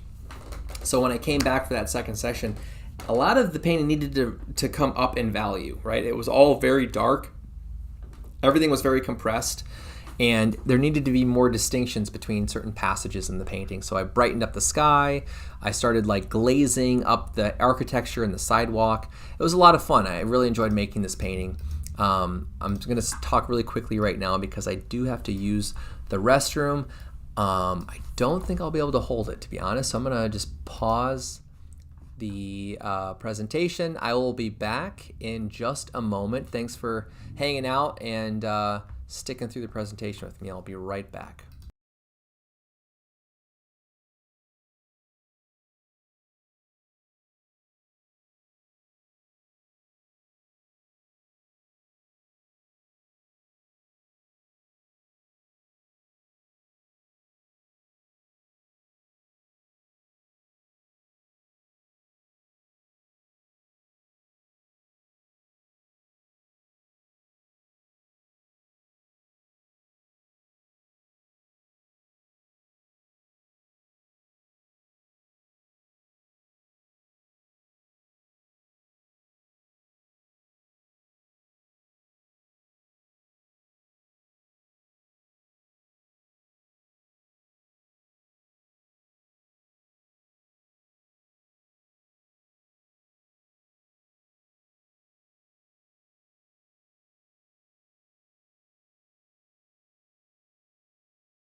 All right, and we are back. Let me go back to the presentation. So, okay, it's going to probably be 3 hours now, actually. So, again, thank you to everybody who's been tuning in today as this has been live. If you're watching this entire recording, thank you for sticking it out through to the end here. Obviously, you know, if I'm sharing an experience that lasted a whole week, those are a lot of stories and paintings and details to share, so it kind of makes sense that it would take this long to get through everything, and really have it mean something, you know, to share this experience with you. So thanks for hanging out. Here are a couple of quick little detail areas of the painting. Again, I don't know if I trust my monitor. I'm hoping things are a little bit easier to see on your end, but what was really fun in that second session for this painting was to push more of the temperature shift. So what's really enjoyable for me about painting nocturnes, especially street scenes like this, is that you end up typically finding different types of lights, right? Sometimes you get these really cool fluorescent lights. Sometimes they're really warm. Sometimes they're like incandescent lights, which I think one is cooler, one is warmer. I can't remember which is which at the moment, but then sometimes you have these like neon colored lights, and the temperature of the light is really fun to kind of turn up and turn down in the painting in these different moments. So just to give you a sense of the space that I was looking at here, this is the side of a hotel called the Old Colorado Inn, and past the building, so in this little space here, there was a restaurant patio. So they have all these really beautiful kind of string lights hanging up there that illuminated the underside of all of these trees and created this really satisfying, warm, golden glow between the building and the street light. Now there's another street light here and some trees that kind of block out parts of the view there, and then you can kind of see there's little bits of the sidewalk and the very distant street. Now, because this is a nocturne painting and everything is so dark, the paint is still drying a little bit, and it's going to be really difficult for me to photograph until I'm able to varnish the painting and even out the surface. But I can't do that until like August of this year. So if this painting does sell, I'm more than happy to, because it is available. If it sells at some point, I'm more than happy to consult with the collector and help them varnish it safely, and or even maybe have it shipped back or picked up and varnished and then returned to the collector. But for now, I have to just sort of live with the fact that it's going to have to be photographed and shared in this state. But anyway, maybe I can oil it out at some point in the next month or so, but for now it has this very spotty surface, so it's difficult to really dissect and see this area because of that glare. That's the point of what I'm trying to say. But anyway, it was a lot of fun to incorporate some of the details of the wiring and the architecture of the light pole and the sign, and again, some of the temperature shifts of the volume of the pole, the cast shadow from the pole onto the fence and then onto the building. All of those different parts, like here's the little shadow for this yellow, safety covering on the wire. This little shape here at the foreground is the cable where it attaches down to the sidewalk, and it's this kind of plastic covering around that cable. And again, during the second session, like all the other multiple session paintings, I had time to really just focus on the more of the nuances of the painting and some of the smaller shapes and smaller details. So like all of my other paintings, the space and the composition and the kind of larger relationships of shapes and values and colors were somewhat resolved and somewhat figured out. So I could really just focus on popping in these last minute details like the wiring. And that's when I felt like the painting really started to feel finished to me. And I was really excited about how things turned out. And Again, like the car painting, it has these interesting sort of like pulled back perspectives where things start to have a third, like a 3-point perspective, right? Where everything is moving upward to a point in perspective. So we have the street view going back, we have things going upward, and then we also have moments of architecture that are moving towards another point in space and towards perspective. And I think some of that is happening because of the light and the shadow shapes. But all in all, it's been really fun to really push my experience with thinking about perspective in these ways. So this is a fun painting. It's one of my favorites that I made this week too. And then this is how the little nocturne turned out. So after I finished the Stuart painting at about maybe, 8 o'clock, 8:30, I packed everything up, headed down to Jupiter, went straight to the mall and, pulled out the small nocturne painting and worked on it for about 30 or 40 minutes, maybe an hour. And then I packed up because I think it was just about 10 o'clock, 10:30 when I finished this painting and went back to my host's house. So, and then this one sold during the show, which was really cool too. It actually was purchased by my host, which was really nice. So now she has 2 of my paintings. But this was a fun painting because it was one where I was allowing the paint to have more variety in its texture and consistency. You can see there's a lot of these really drippy kind of atmospheric passages and almost like glazes in different areas. And then there's some real sharp shapes and interactions of color that are happening in some of these lower focal areas. I felt a little bit weird working on this painting just because one of my favorite artists out of California is Kim Kogan, and he's really known for these kinds of like nocturne, atmospheric and sort of emotional architectural paintings. Most of them are made in the studio from photographs. He does do a little bit of plein air, but mostly a studio painter. And, part of me was like, I feel like I'm kind of riding the line of his work a little too closely with this little painting. But another part of me was just like, I just really want to make a painting like this tonight. And I think it'd be really fun to do this really big subject on a very small little canvas. So the title of the hotel is the Wyndham Grand Hotel at I just said it before, Harborside Place. So I thought it'd be kind of fun to play with the title and call it Wyndham Miniature or Wyndham Miniature. So that's my little 8x8 painting from the week. And then, so that was all Thursday, right? I was up late on Thursday finishing the nocturne, got back, probably went to sleep at about 12:30 in the morning. It's always hard when you kind of have nerves and you're sort of just excited and anticipating the show and how things are going to go. But as you can already tell by the slide, one of my paintings earned an award. And so basically on Friday, the format is you have everything dropped off by 11 o'clock.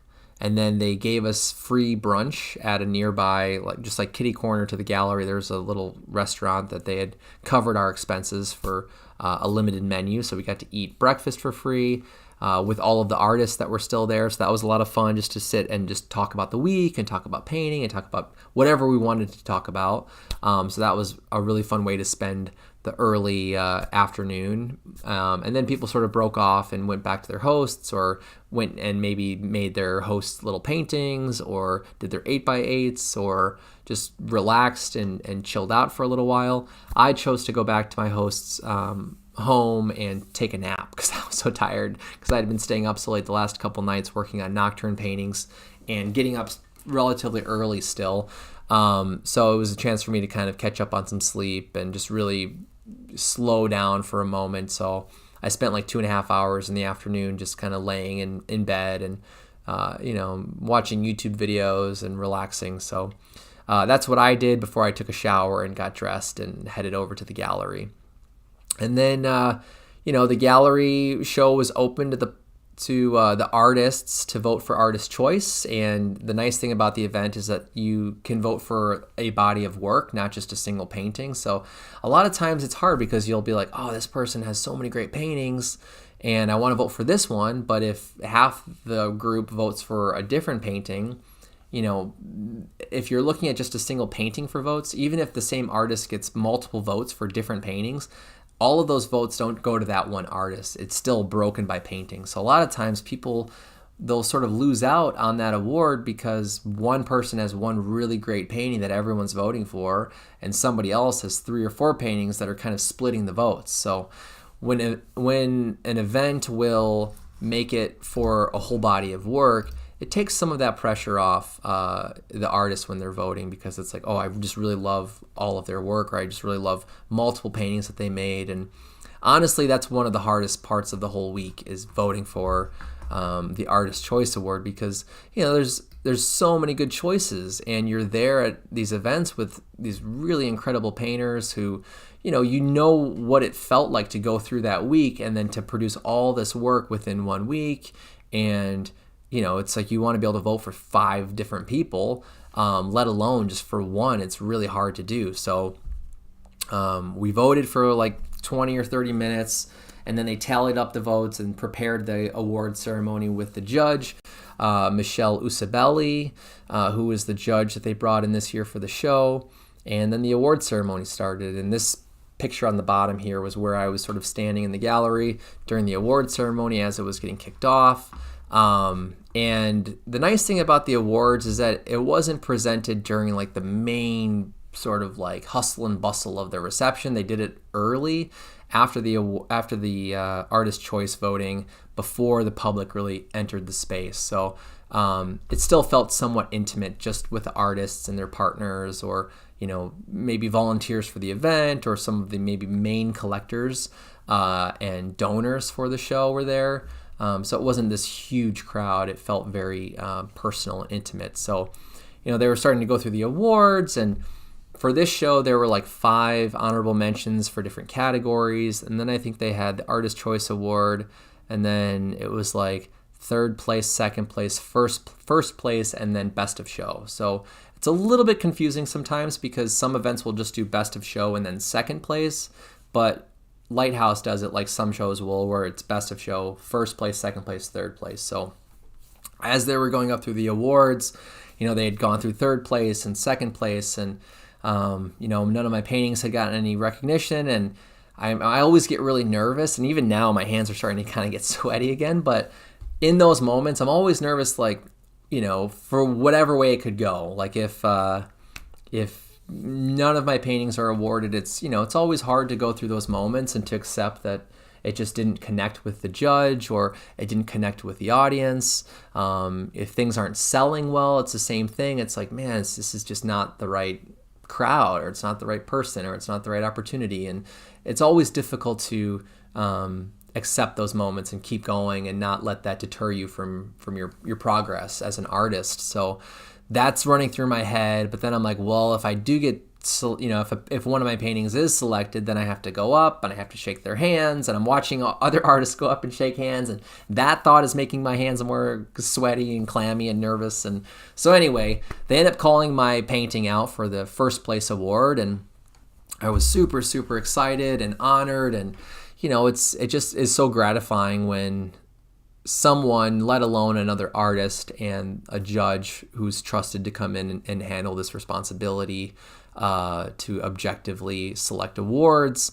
It's not easy to do, and to be recognized through a painting I made like this is always, it feels amazing, and it feels really good, and it feels motivating, and it just reaffirms this idea that there's value to what we do, and there's something that we're doing it's hitting, and it's landing, and it's making an impact, and it's speaking for itself. And I think that's the thing that as an artist is so hard to remember, is that we're making something that we don't get to control, right? We make something that other people get to interpret, and other people get to experience and encounter and have their own relationship with. And there's something important about acknowledging that and accepting that. So when these moments happen, it's always really fulfilling because of that.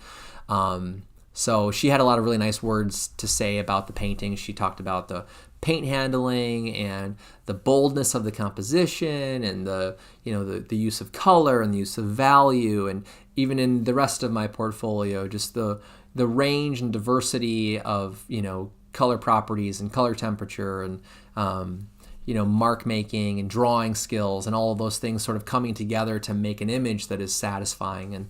And the way that she worded it was very nice and really encouraging and supportive. So huge thank you to Michelle for the recognition and for supporting my work and encouraging me in those ways.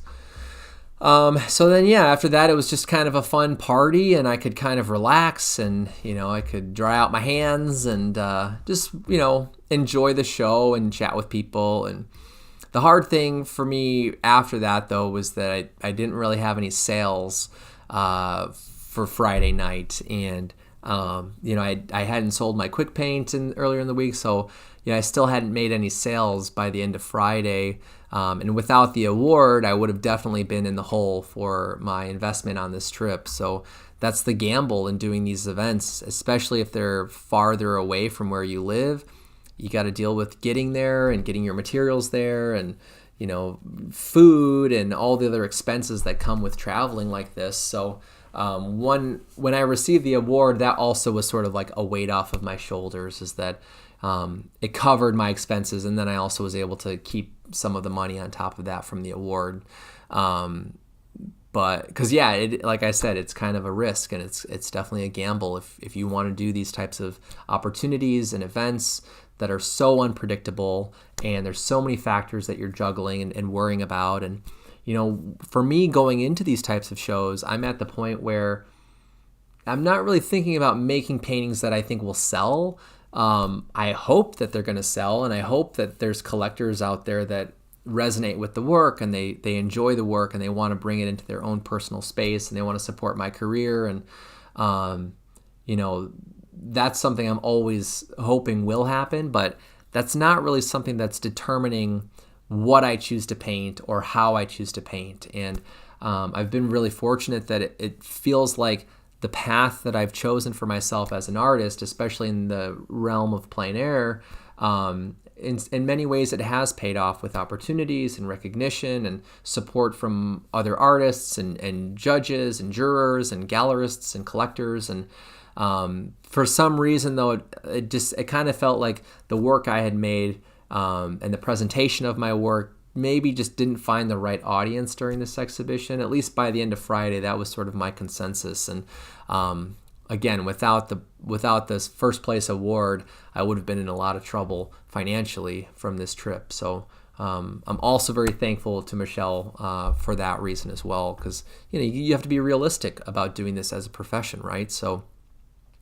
fortunately, it worked out. Then Saturday morning, we had this event called Battle of the Brushes, and it's this like team painting, not competition necessarily, but you get split up into these teams based on your medium, and you make a painting from a reference photo that is supplied by the art center. And I was put on a team with Mark Anderson, Pam Ayers, Carla Bosch, Ed, how do you pronounce his last name? The list is here.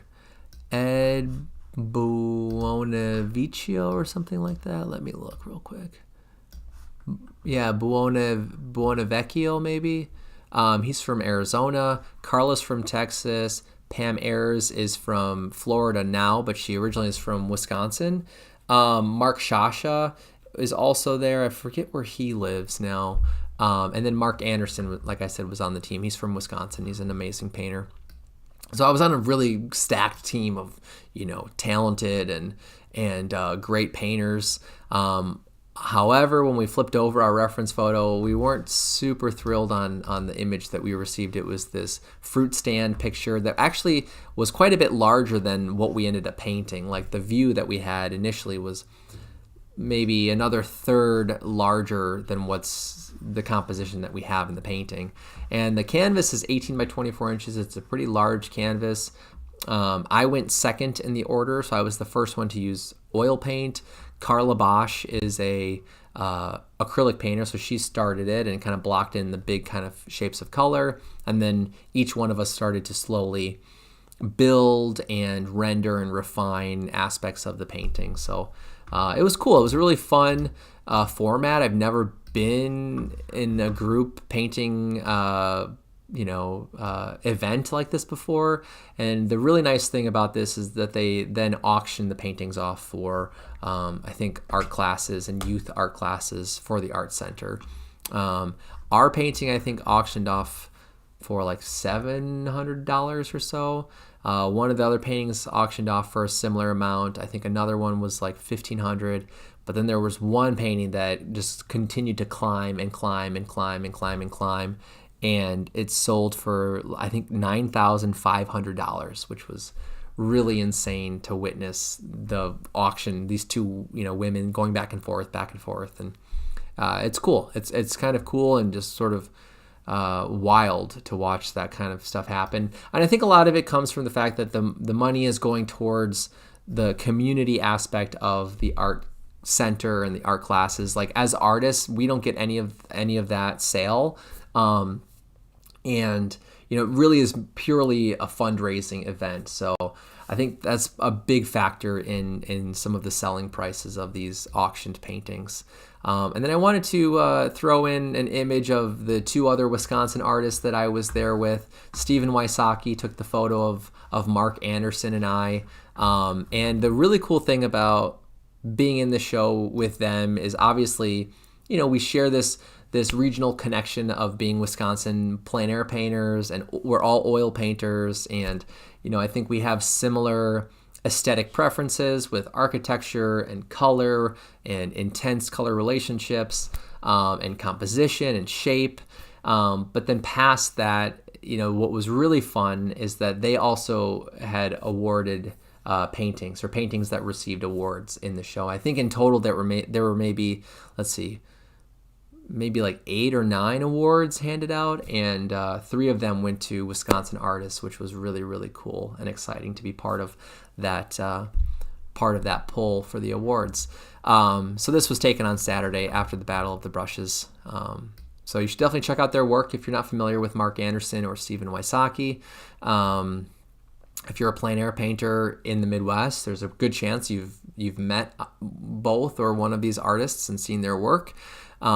This is something that I'm going to try to do more of in the future, is remember to pause and document and preserve these moments with people, and these friendships and these relationships that I've been fortunate to share with artists that I admire and respect, and just the fact that we're people at the end of the day. We're not just artists, right? We're people who have families and relationships and friends and mentors and students, and we're part of this bigger web, and art making is just one hat that we all like to wear. And these events can sometimes be overshadowed by the competition or the sales or the recognition, or, just those external factors of validation that sometimes it can kind of suck the soul out of people's experiences. And we can sometimes forget that a huge benefit to doing events like this is that we get out of our studios, we get out in public, we meet people, we hang out with other artists, we get to look at art, we get to talk about art, we get to make art, and that in and of itself is a reward that a lot of people don't get to experience, and it was really nice to have Steven just pause and snap this quick photo in time, and at a time when the three of us had something to celebrate, and just being in the show together was a celebration, because the Lighthouse Plein Air event is a juried plein air event. So you have to apply and be selected to get in. And both of these artists have been in the show before. So it was fun. It was fun to be one of these artists. I'm checking the chat real quick. Jane says, I always forget to take photos too. I know, it's hard. It's hard to remember in the moment because you're distracted. You're thinking about your paintings. You're thinking about packing and leaving, sales. Like, there's so many things you're trying to juggle that you really have to go out of your way sometimes to remind yourself to document the experience and really pull your focus back to the process and to the enjoyment of the process. My wife is looking at me through the window. I think it's time for us to to end the stream and start getting ready for dinner. So I have one last slide here to share with you. Two. This is just my going home slide. So I repackaged everything. You can see how I revamped my packaging when I came back, which was good. I had no issues with my frames. There's one little tiny nick in the back of one of the frames that it's really not a big deal, but otherwise they arrived safe and sound. It helped to really super wrap the frames, and I used our nameplates, these foam core printed nameplates that the gallery had recycled. I snagged a couple of them and cut them down and folded them to create these foam wrapped corners that I also then wrapped with the plastic wrap. So if you're ever traveling with paintings, try to find some of those materials that can make a huge difference in protecting your work.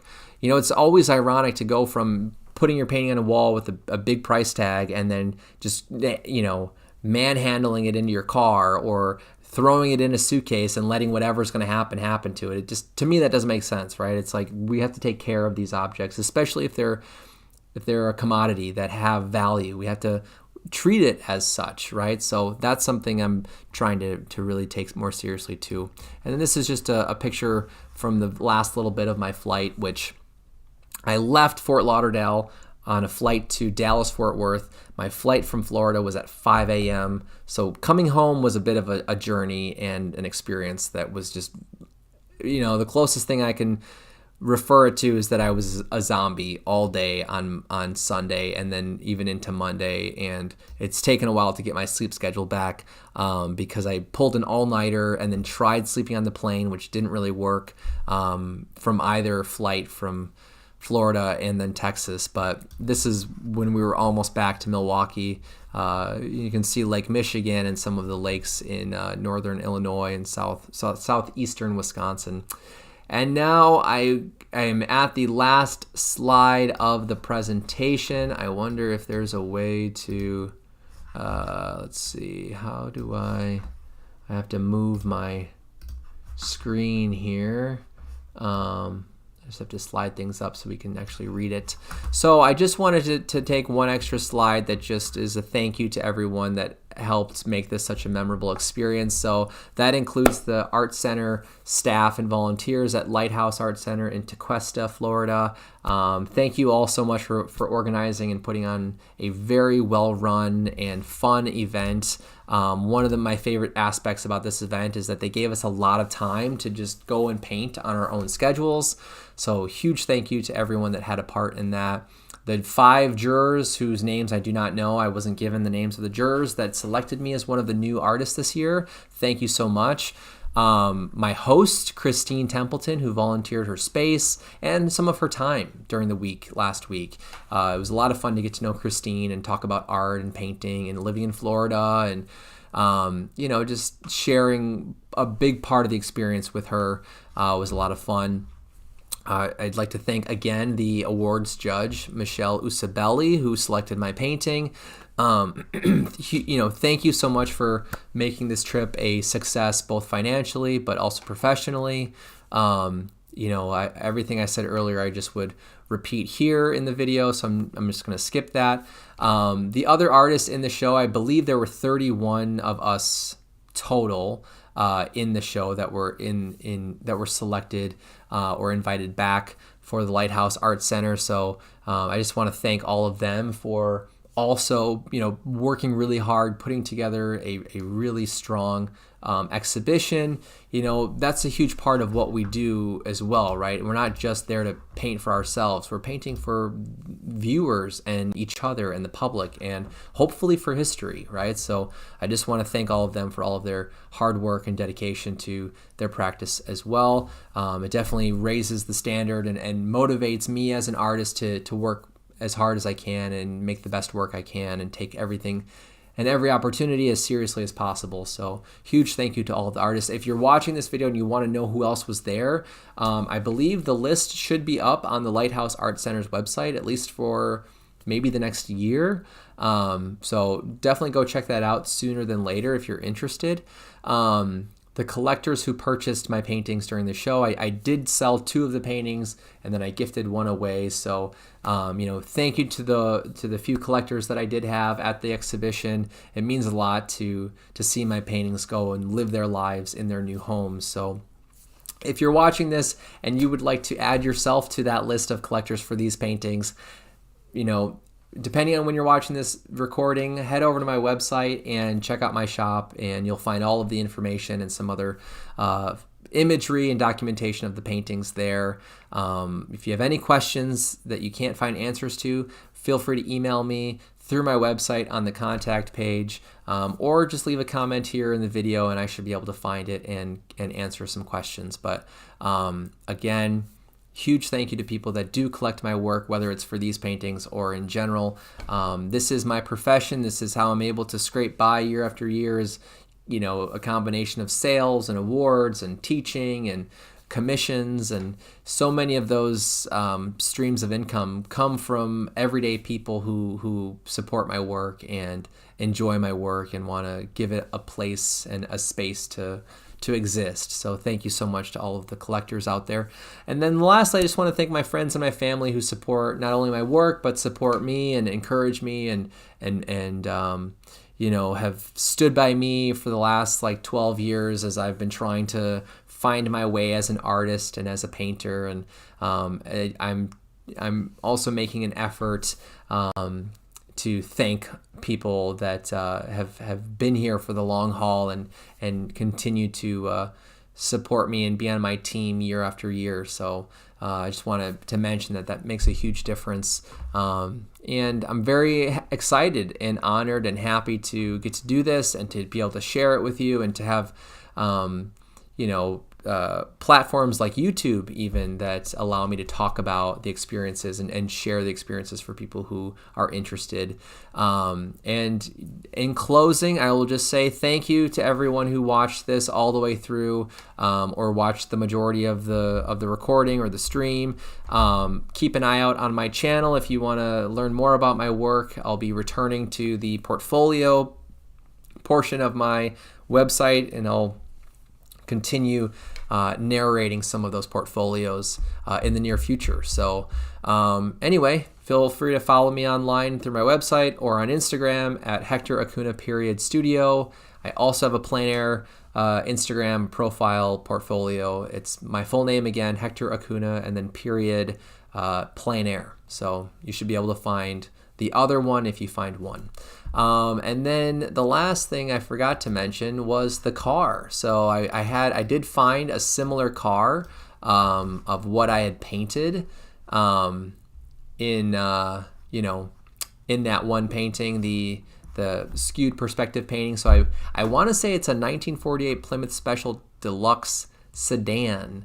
Or something very similar to this model. So just to give us a frame of reference, I thought this was kind of cool to see some more of the context and information about the car. So anyway, I hope you enjoyed the live stream. Thank you so much for watching. If you have any questions or want to leave any comments, feel free to add those.